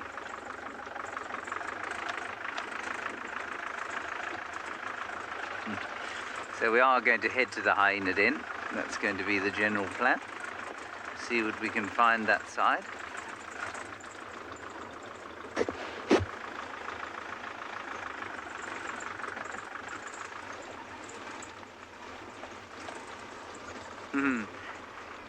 Yes, Riti, you're 10 years old and living in India and you say you love the sunset. I love the sunset and I love the sunrise even more, but I do love the sunset. And you know, it's so interesting. I've perhaps mentioned this quite recently, I think, on a drive. Most people, when the moment occurs, when the orb touches the western horizon, if you're lucky enough to be able to see it, it makes people go quiet.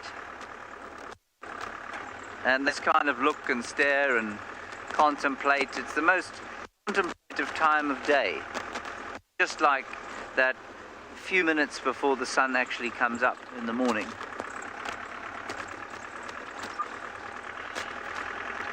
It's like being plugged into the earth again.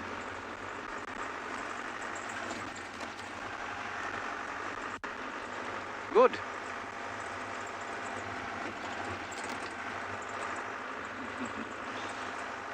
Let's go back to Lauren. She's now driving. I'm not sure where she's driving to.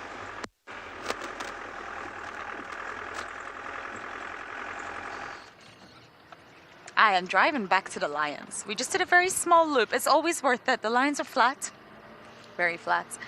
You never know what else is going on. You really don't. And this southern eastern corner is very productive. A lot of leopards cross that area. So we're heading back to the lions. I probably will need to call myself in, though I think other people are also interested in seeing our darling evocas. But that's where I'm headed. So I'm going back along the southern boundary towards the sunset and towards our gorgeous evocas. I think if I have to choose a boundary line, this one's my favourite. The southern boundary, Gowrie Main. I find it very productive. Miss Tandy crosses here a lot. We just are not catching her at the minute. And I'm desperate to show the long-time viewers Tandy again, and I'm also desperate to introduce the new viewers to the Queen. It's going to take a bit of doing, but we'll get there. I'm on a roll with my leopards. We'll get there.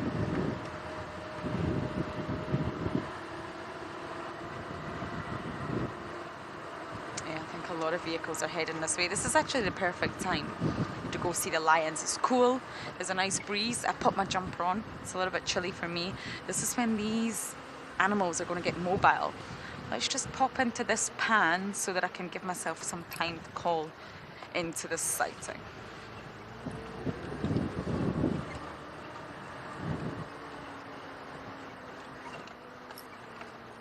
Here we go.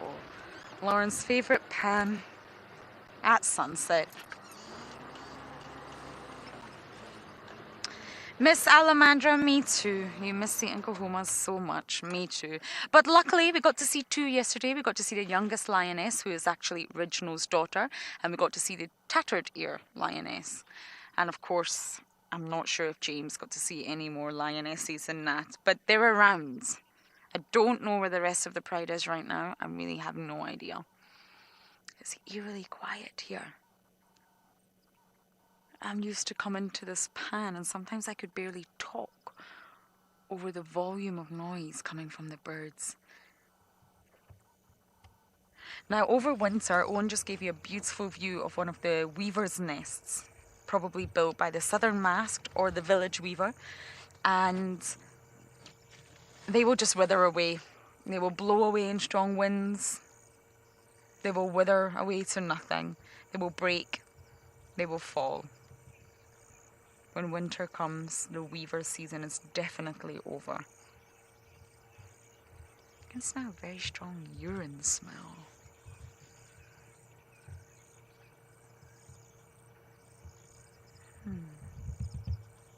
Can you smell it, Owen? Well, something has either just urinated here.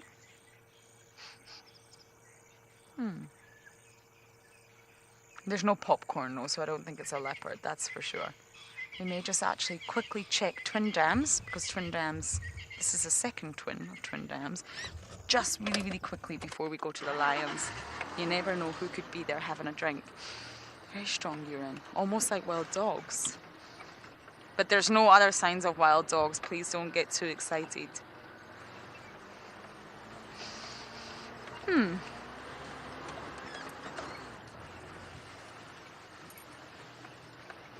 Okay, I'm definitely making my way back to the lions, I promise. I'm going to get on this radio. And let's go across to Nicky for an update, as it appears he has left his lioness.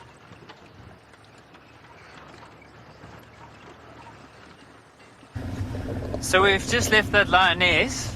She's still laying down in the same area. And we're going to carry on with our drive. And hopefully this evening, we can go look out for some leopard. Now, there were quite a few leopard tracks in the area, but it looks like they might have been from early this morning, or maybe just after the rain. And so no one has seen anything yet. So what we want to go and do is go explore some of these areas, and hopefully we get lucky. How nice is this herd of wildebeest in this little patch of grassland here? You can see how the whole family just gathered together, because often what they do is they tend to gather in an open area at night. Especially with that lioness around, because she's not too far from here. She's probably less than a kilometer away. So they need to make sure that they're in a nice open area so they can at least see what's going on around them.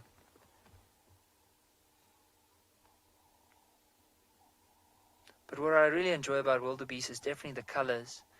I mean, if you start looking from the head, you'll notice there's quite a few shades of dark, and then especially along the body, like from the neck to just in front of the belly, there's quite a few of these stripes, vertical stripes, that run from the shoulder all the way down to the neck. And then also look at the tail. You'll notice that one that's standing in the middle, bumped towards us. You'll notice that the hair of the tail goes all the way to underneath the tail to the bump. Just have a look at that. Very interesting. Just to make sure they keep those flies away. Have you noticed that wildebeest looks like it has a broken horn?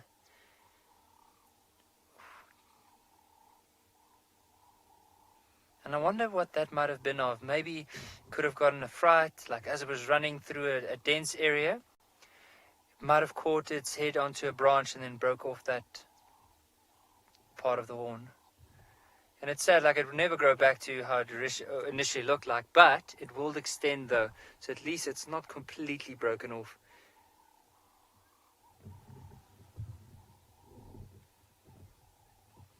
See that one just having a little itch, using those lower teeth just for a nice scratch.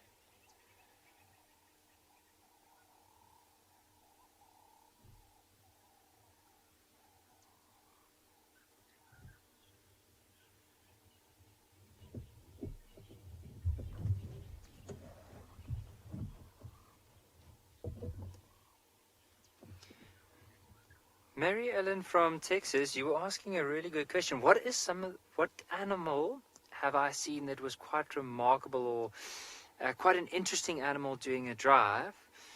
Well, it's a really good question. I think probably one of the most interesting I've ever seen was an aardvark.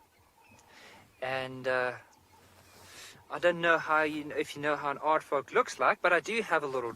It's not my drawing, but there's a little drawing I have of one.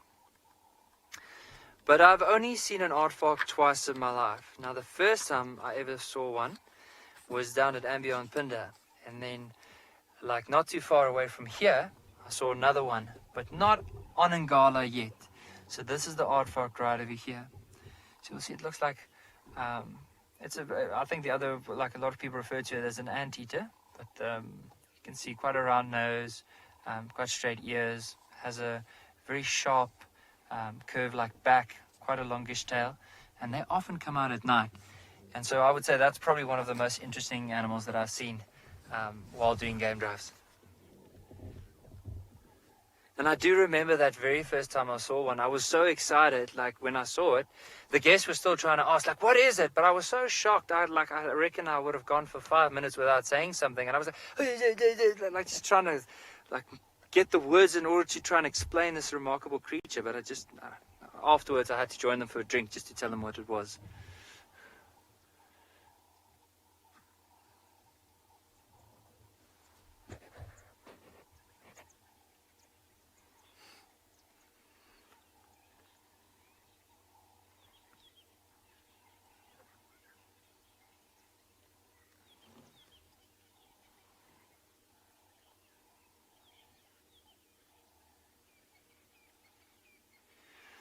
LT, you were asking a really good question.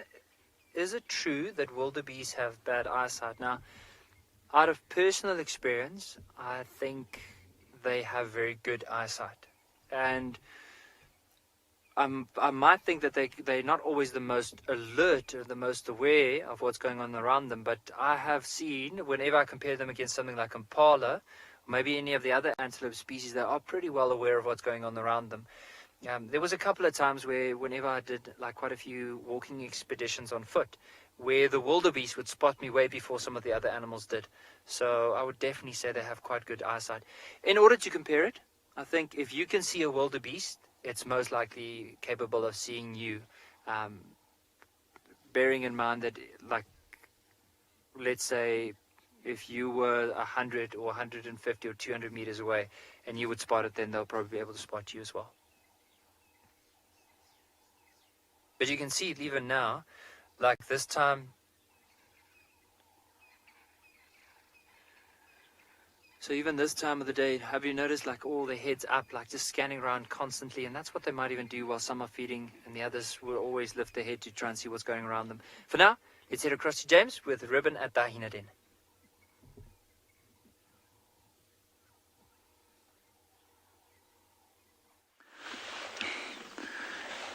This is the fattest hyena I have ever seen in all my days.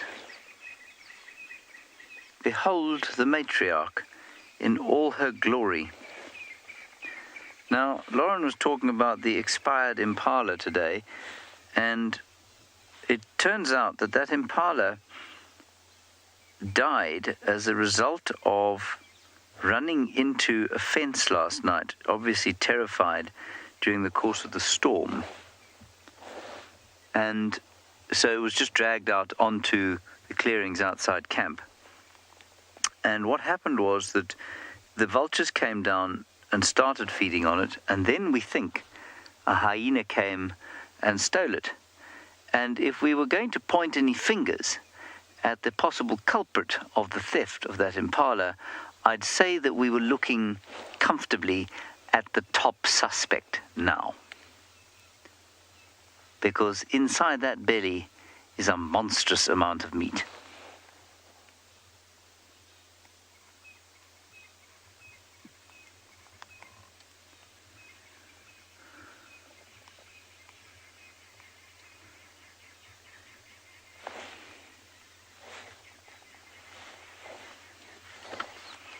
She has eaten herself into a stupor. Now, I think Luca... Oh, here he is. Will you step over this way, please? Now, many of you will be far better at this than I am, but there's another hyena here, and I think that's Luca, a male, possibly the father of the cubs.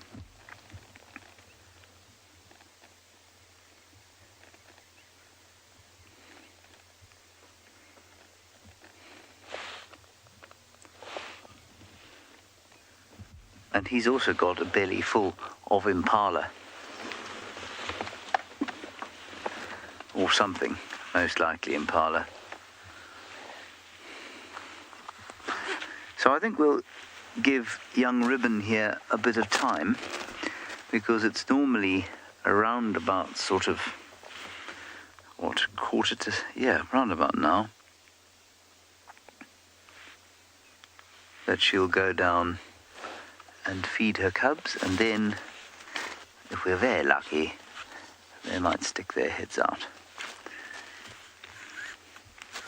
Currently, however, she looks to be so deeply uncomfortably fat that it's difficult to say if she'll do anything.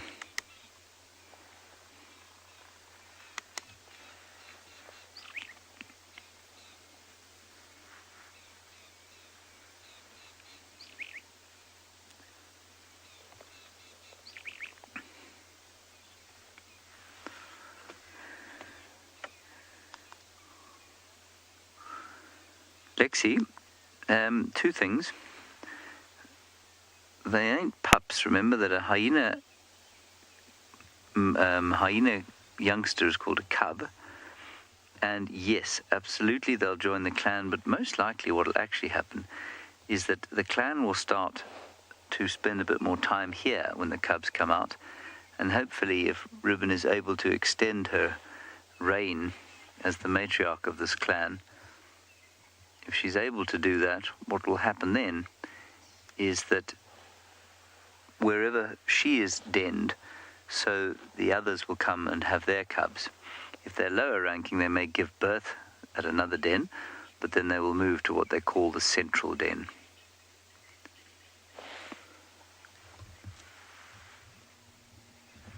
David, the other hyena, is over there. And he's just scratching his foot. While he scratches his foot, let us go to the evoker males and find out if they're going to shout this evening or not.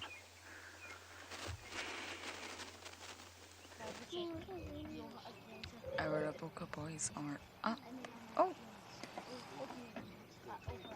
Oh, okay. Mohawk's gonna walk straight in front of the car. We've got some urination. He's going straight back to the carcass. Would you look at that?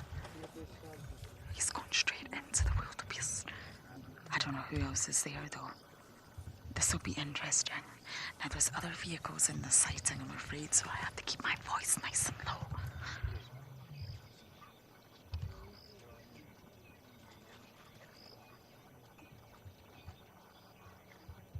Is he hurt his back left leg?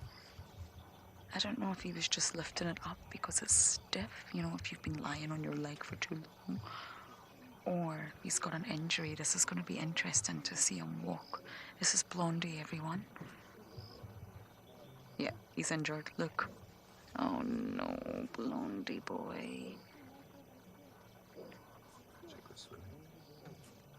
Oh dear, I didn't know our Blondie was injured. It just goes back to the point I was saying about male lions constantly injuring themselves.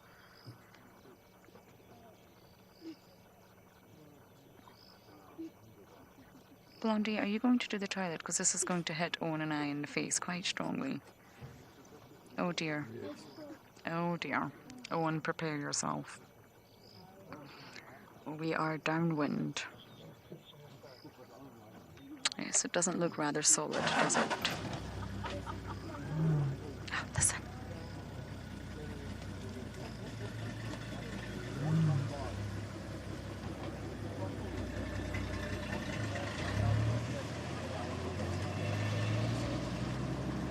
He's calling, he's contact calling. Oh, shame, boy.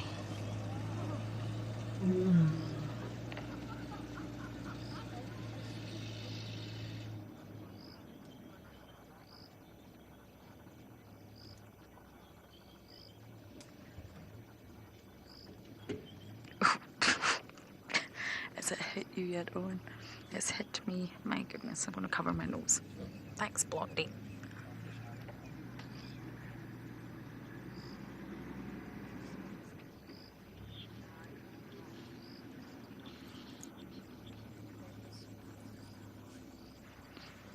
Danielle, generally speaking, a male lion coalition, their territory and their home range will be so large that it will actually encompass many territories of female prides.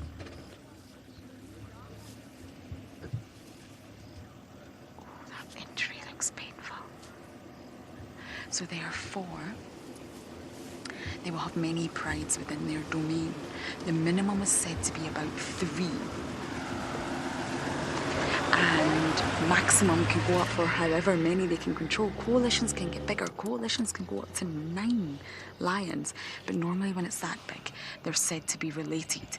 Now, essentially, they will move they will move with prides. But what we're finding here is that dark mane always stays with the Talamatis, and these two always stay with the Nguhumas. So it means the Avoca Coalition has two prides in their domain. I'm just waiting for this other vehicle to move, and then we're going to try and see if we can get any views of these boys, but I'm not sure that's going to be possible. Let's try. They've gone right back to where I believe the carcass is.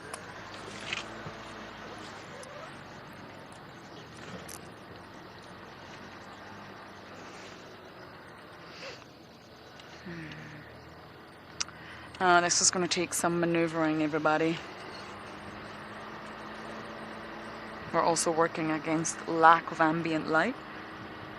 Oh, I can smell something awful. I can smell death. Can you see anything, Owen? Okay, let us maneuver. I'm going to go up and do a beautiful U-turn. And as I do that, we're going to send you across to Nikki, who I believe is driving. So we haven't seen any leopard as of yet, but we are carefully scanning, especially some of these drainage lines. So a drainage line is just basically an area where water drains into from a catchment area, or it could be an old riverbed. Now, this is one of the drainage lines, so we're carefully scanning, because often what leopards will do, especially males, and sometimes the females as well, is they'll often use this track. Oh, hold on. They'll often use this track, and they'll mark the vegetation right next to it. And even down in those riverbeds, they might use it as a pathway to move from one area to another. So that's why we're going to carefully scan these areas and hopefully see if there's any signs of them. Also, we're looking out for any drag marks. So if they have made a kill, they might have dragged it over the road or even up in some of these bigger trees. So we'll keep a good lookout as we go along, and hopefully we get very lucky this evening.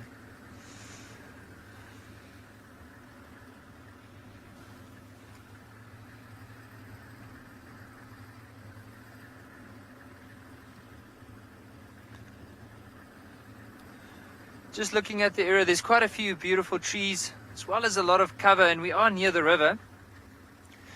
And I can just imagine, like, this would be such a, if I was a leopard, this would have been ideal habitat to be in, because I imagine a lot of food around, a lot of cover, so easy to easier to sneak up. As well as if I do need to drag anything up in the tree, there's quite a few big trees with horizontal branches to lay it in. So that's what we're trying to do. Go to all these areas where we feel we have seen them before and see if there's any signs.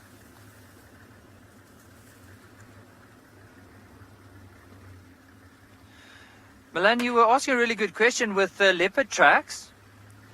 You were asking that, how do you know if you look at a track if it's a male or female? Now, male leopards are fairly bigger than that of like females, so the tracks are slightly bigger, but sometimes it can be confusing when it comes to a young, oh, it's just a Impala ram that's chasing another one. So what could happen is, like, if there's a young male leopard, it would be very difficult to tell the difference between that and a female. But hopefully by the time the young male leaves his mother, his tracks are slightly bigger than that of his mother, so that's how we're able to tell the difference. But sometimes it is difficult. I mean, if it's in very loose sand, it takes an expert eye in order to tell the difference. But mainly, if it's a big leopard that has moved through an area and a female, there is quite a big size difference. A big male leopard's track almost looks like that of a lioness. So then sometimes you could confuse those two tracks with each other.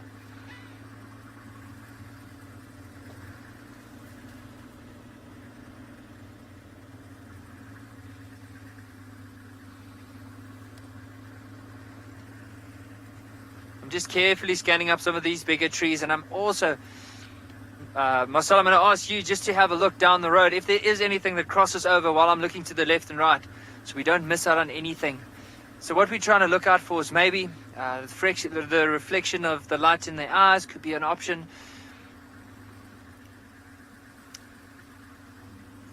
Other thing we could be looking out for is maybe that white tail as it moves through the grass.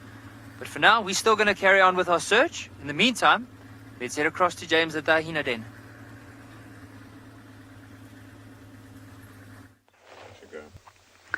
I'm in two minds as to what to do. The hyena's not doing anything. She's as fat as an enormous balloon, but you can see her head's up, and her head's up because there are Impala alarm calling what sounds like not too far from here. And the other hyena, who is not Luca, but in fact Tsaka, has got up and moved in order to go and investigate. I'm going to give it another 2 minutes. If I hear an alarm call, we're going to go and see if we can find whatever it is that's causing consternation with the impalas.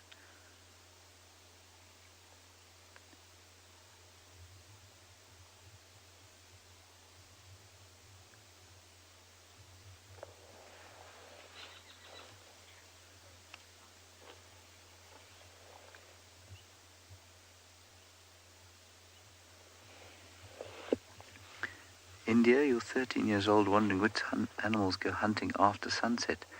Well, a lot of the cats, mainly lions, hyenas certainly sometimes, leopards tend to do it basically any time they can. But then you'll get smaller things like white-tailed mongoose, genets, civets, African wildcats.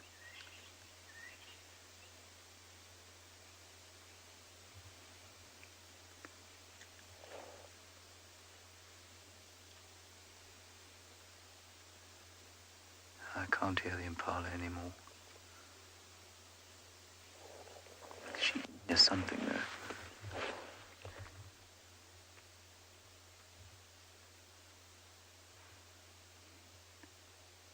The atmosphere is fairly charged.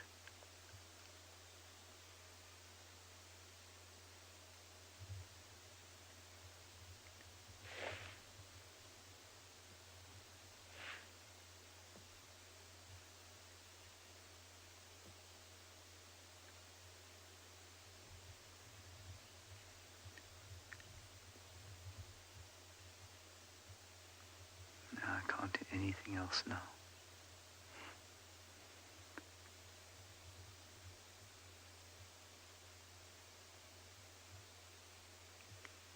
And nor can she. So, I tell you what, we'll give her another 5 minutes. And if she starts to feed, we'll wait. And if she doesn't, we'll move on.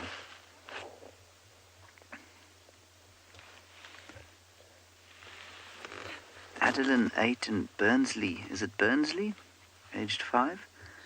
Wondering how long hyenas live. Probably... Oh, Brinsley. Never heard that name. Great name. Brinsley, they probably live till around about the age of 12 if they're lucky. If they're extremely lucky, they probably live until about 15. But I suspect most live to between sort of 10 and 12 years old.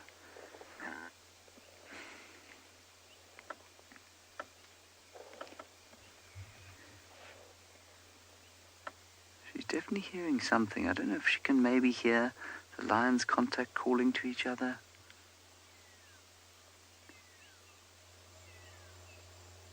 You can probably hear a pearl-spotted owl in the background.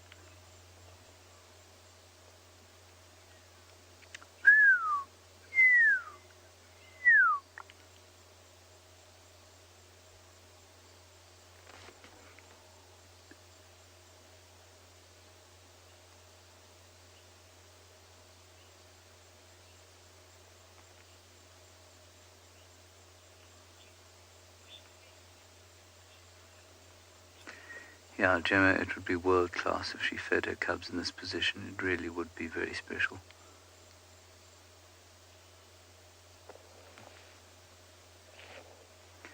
Then we'd have a great view of the little things out and playing. It'll happen the next few weeks.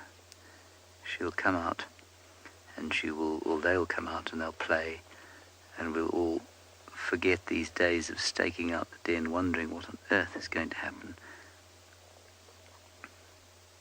Definitely hearing something.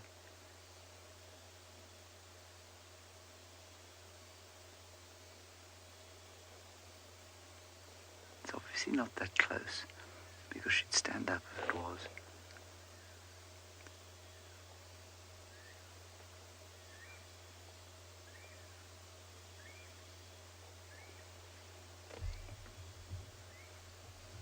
She's basically looking down towards the lions.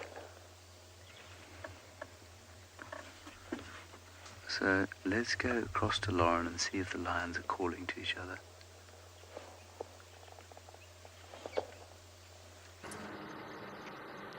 My goodness, everyone, the lions are in here. We can see them, but I'm not entirely sure our camera is going to be able to get into this thicket. They are 1 meter in, and they're snacking. The wildebeest carcass has been there the whole time.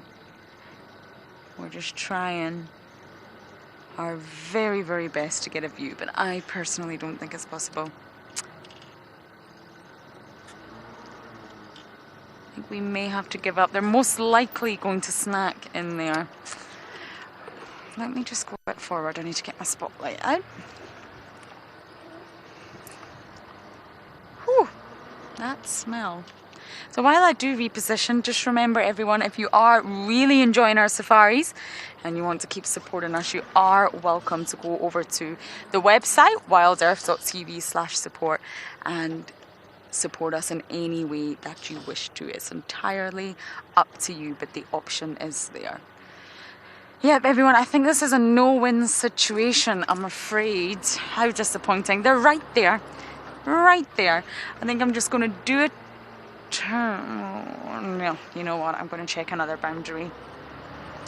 I'm sorry, we can't have you staring at thick bush. That would not make any sense whatsoever. Oh, lions.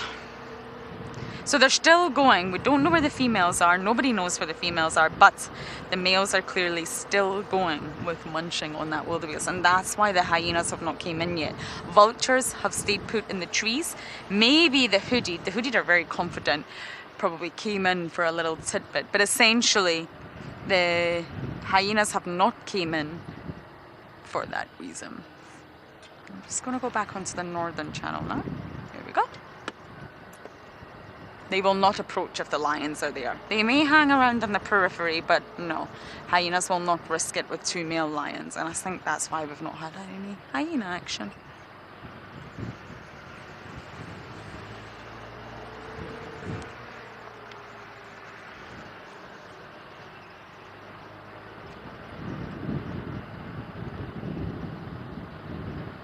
Yahiel, you're asking would... Sorry, the worst spotlight in the world is living up to its name. You're asking, would the Avoca Coalition mate with lionesses from other prides? Not if they're not under their domain. If they're not the dominant coalition over that pride, what that means, Yahiel, is there will be a dominant coalition over that pride.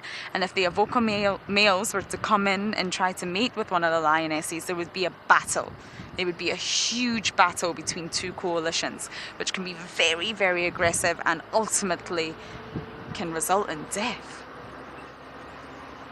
So no, they wouldn't be able to mate with any females from different prides out with the Nkohomas and Talamatis unless they are the dominant coalition of that pride, if that makes sense. Every pride will have a dominant coalition. And there can be takeovers. So what can happen is, let's just use this as an example. We've got the Avocas here, but let's just say another coalition came in who were potentially younger, fitter, no injuries, stronger. They could challenge for a takeover, and there would be a battle. It would be very, very aggressive indeed, and essentially the winner gets the pride, and a new coalition could come in, and that's normally what happens. But what happened with our darling Avocas was that the Birmingham boys, the previous pride, just left. They just vacated Djuma. Bizarre. They obviously just wanted to downsize their territory, or Djuma wasn't delivering, and they just left it completely vacant. So the Avoca boys came in, and there was no battle. It was literally lands for the taking, and they took it. Oh, hello. No, don't run away, Steenie Bucky. We've got IR. I'm not going to shine any lights on you. A little steenbok, all alone. One of the smaller antelopes, the smallest actually, that we get out here, preparing for the night ahead. And you can see the eyes reflect in there. That's how we find animals. Now, steenboks are renowned for staying still. They do a freeze tactic. They try to blend in with the background. And then if they do realise that they've been spotted, then they flee. Hello, beautiful. You be careful. There's male lions not too far from here. Just look how they move. Every step is so carefully considered.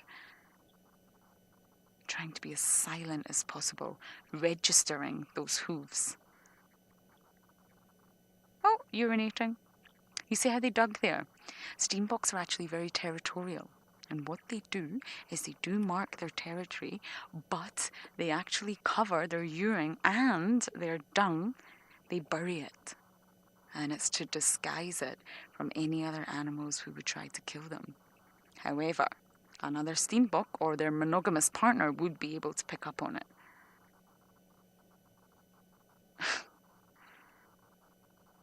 Maybe it's not a pea. If that's a pea, that's a very long one. It could be both. We could be having a little mixture.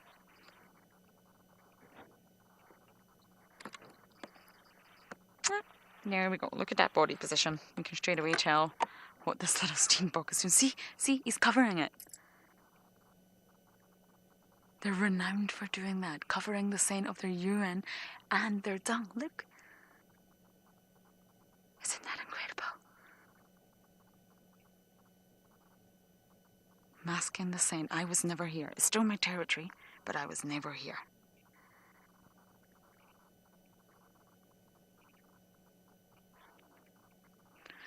Lisa, you're saying we don't get to see steenbok too often. That's correct. We don't. Or actually, that's not entirely correct. We do. Us on the vehicle do. But sadly, we normally frame them up. And by the time the director even tries to come to us, they've flown off. They've grown a pair of wings and flown away to another property. They are fast and really, really skittish because their entire behaviour relies upon not being seen. Not like the Impala, who are happy to be visible and loud. It's the opposite. They need to rely on being small and blending into the background. And because it's summer right now, in most areas the grass is as tall, or if not taller, than steenboks. They're beautiful. I love them. But you're right, we don't get to show them to you too often because normally we try and they run away.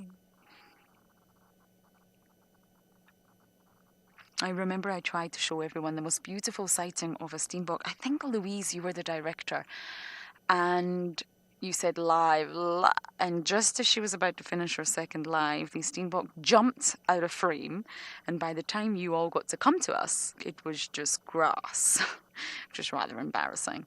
And we were able to record it. We have a system that records sightings when we're not live, and we showed it back to everyone so you could actually see the moment the steenbok jumped out of frame, just as Louise said, live, gone.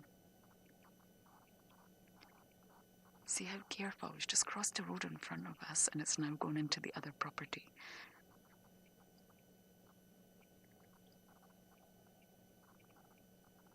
Yes, this sighting definitely makes up for it, Lou.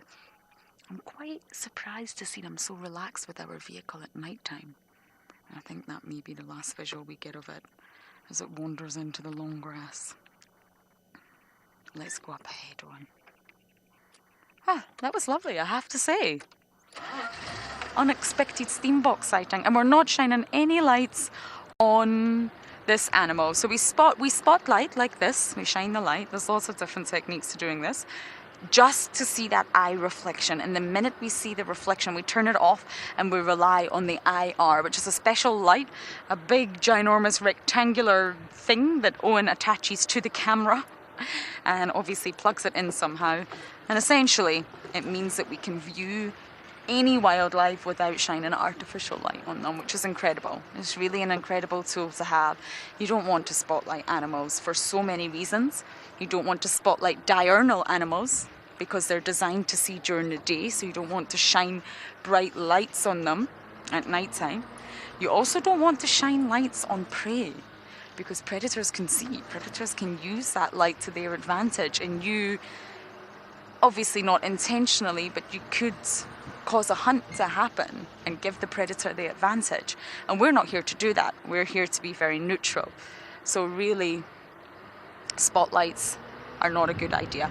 Ooh, very exciting. It appears that Mr. Hendry himself is now following up in some alarm calls.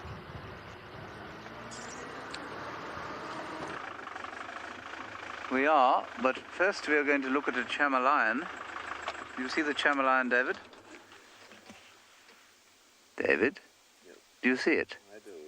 Shall I take the light off it? No. Oh, I'll keep it on then. There is a flat-necked chameleon. We're just briefly going to have a look at it before heading on to the clearings outside the camp. It's noisy. The shot is noisy, is it? Yes. Right. Good. That was a nice chameleon, just to prove that I can find them sometimes. Just continue. The only species we get here, and I don't know why that is. Not sure why we should only get one species of Chama lion here.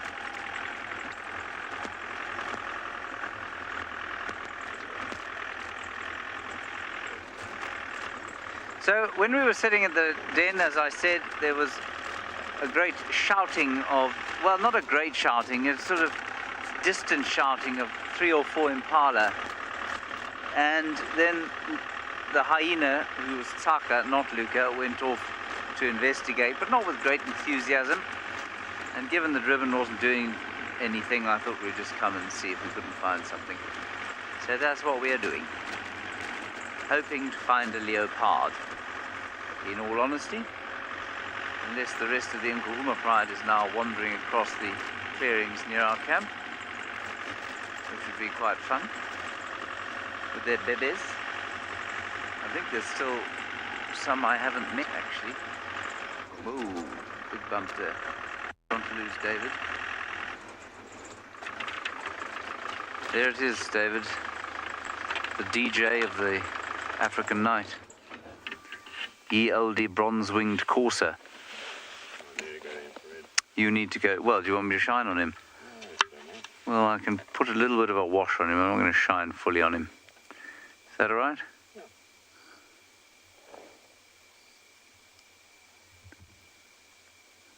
So that is the... Is it a courser? No, it's a thickney. Sorry, everybody. I can't see in my monitor. It's a thickney. A spotted thickney. Phew, that was almost a dreadful mistake on my part.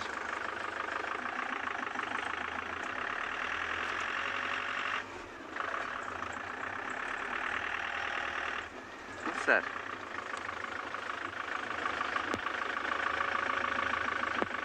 Some little predator went running across the road here. I think it was a genet, but it has gone. All right, let's go to Nicky and see if he's having any luck with his spotlight.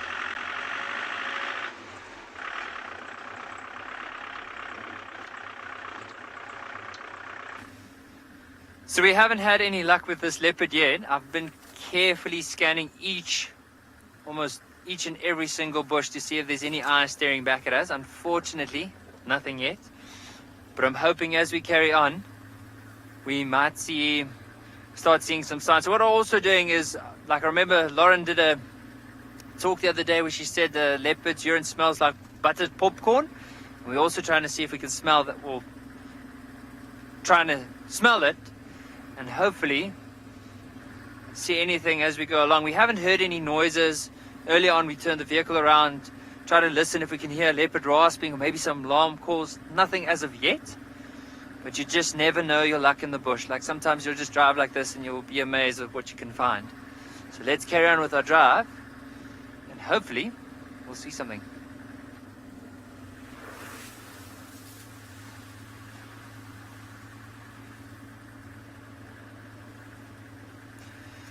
Monique, if we do find a fiery neck nightjar, I'll definitely stop and point it out. I think we've only seen one on our night drive, but if we do find another one, I'll definitely point it out. So often for them, whenever they sit on the road, you'll see this very red eye close to the ground, and that's a fiery neck nightjar. So we'll have a look. There is quite a lot of short grass in the middle of this track, and they often do perch there because it's a nice and open area for them to fly up and come down again.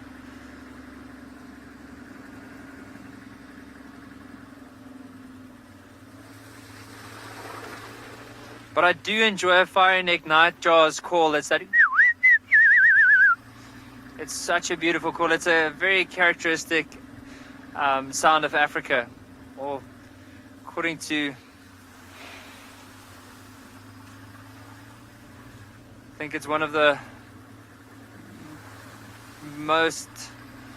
So I just thought I saw something in the road. It's a little scrub hare. Unfortunately, we can't shine a light on him because it does affect their vision. So I'm just going to hold the light like this so I don't drive over him. But we might just see him move off. Just going to wait for him to move off the track and not go too quickly. Oh, there we go. He's off. Let's carry on with this. But what I want to say, so it's a very amazing call, especially at night. It reminds me always, whenever, even my time in Australia, I do remember thinking back on Africa, and one of the calls that I was always listening out to was the fiery neck nightjar, and of course hyenas, lions in the distance, but very nice bird sound.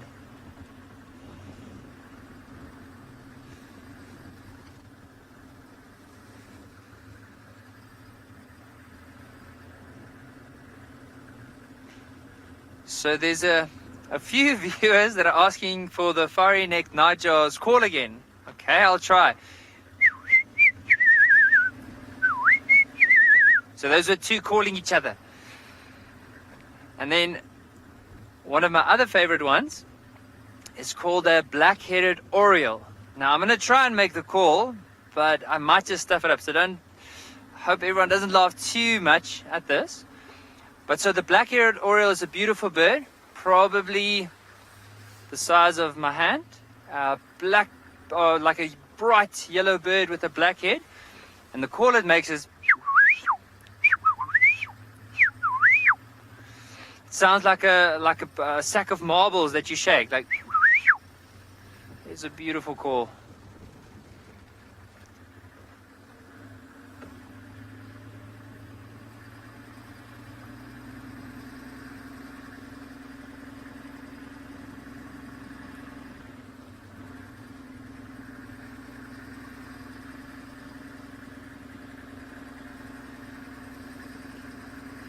Alright, we're still going to see if we have any luck with this leopard, but for now, let's see if Lauren also, I don't know if she's also looking out for leopard, but let's find out what she's looking out for.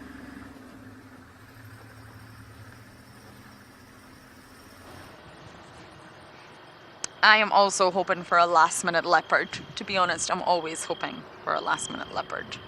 It's very dark now. And I remember just a few minutes ago, I'm driving thinking, it's pitch black. Why is it so dark tonight? The sun's just gone down. And I almost said to Owen, it's so dark. And then I realised I hadn't turned any of my car lights on. And that was why it was dark. So as you know, the team are doing our very best to try and keep you all smiling every day. Whether we have animals or whether we don't have animals, we're trying. And we're involved in Instagram too, because apparently Instagram is just hilarious.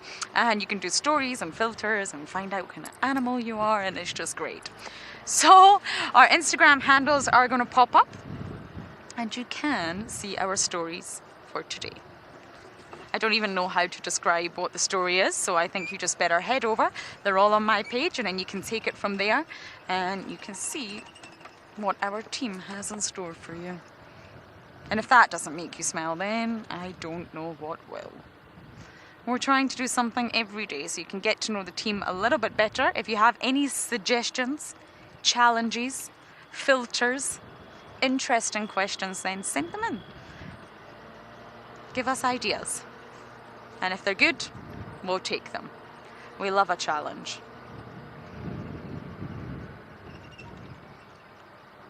Social media has us all, doesn't it? Okay, this is an important little junction, so let me just scan it.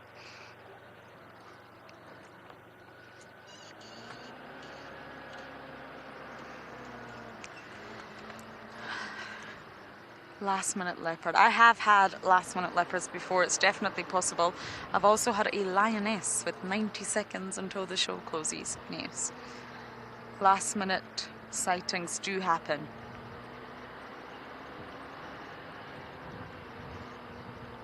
And sometimes if you just shine off your spotlight to the side, you can actually see insects.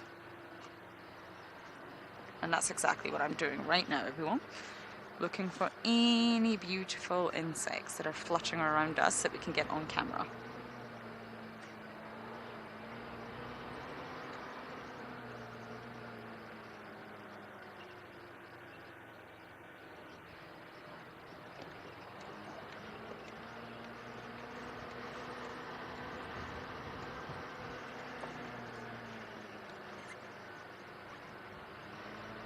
Many of you are hoping for last minute leopard. Me too. I've managed to introduce Hook to everyone for the first time in a long time. And of course, we caught up with Klalamba. We had some fantastic... Did Louise just speak there? I've completely lost comms. I do not know why, but I have completely lost communications. Louise, can you try that again?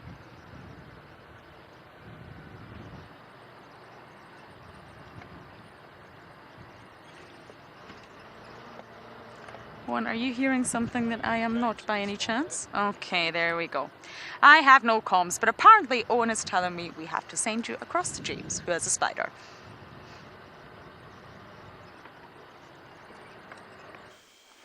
We have got the, as David points out, incredibly originally named pea spider. And that is because, David, it looks like a pea. A pea. Well done. Good. Yes, a pea. And it is much like a bark spider, in so much as it makes its web in the evening, catches what it wants to eat for supper, and then folds it all up and eats it in the morning. And there it is, waiting for prey to attack the web, and in so doing ensnare themselves so that they may be injected with its venom, internally digested in their own exoskeletons, and then sucked dry. That is the general sort of modus operandi of a spider. And I would hate to be a little insect set upon by a spider, especially if I was sitting on its web waiting for it to approach me and bite me. Ooh.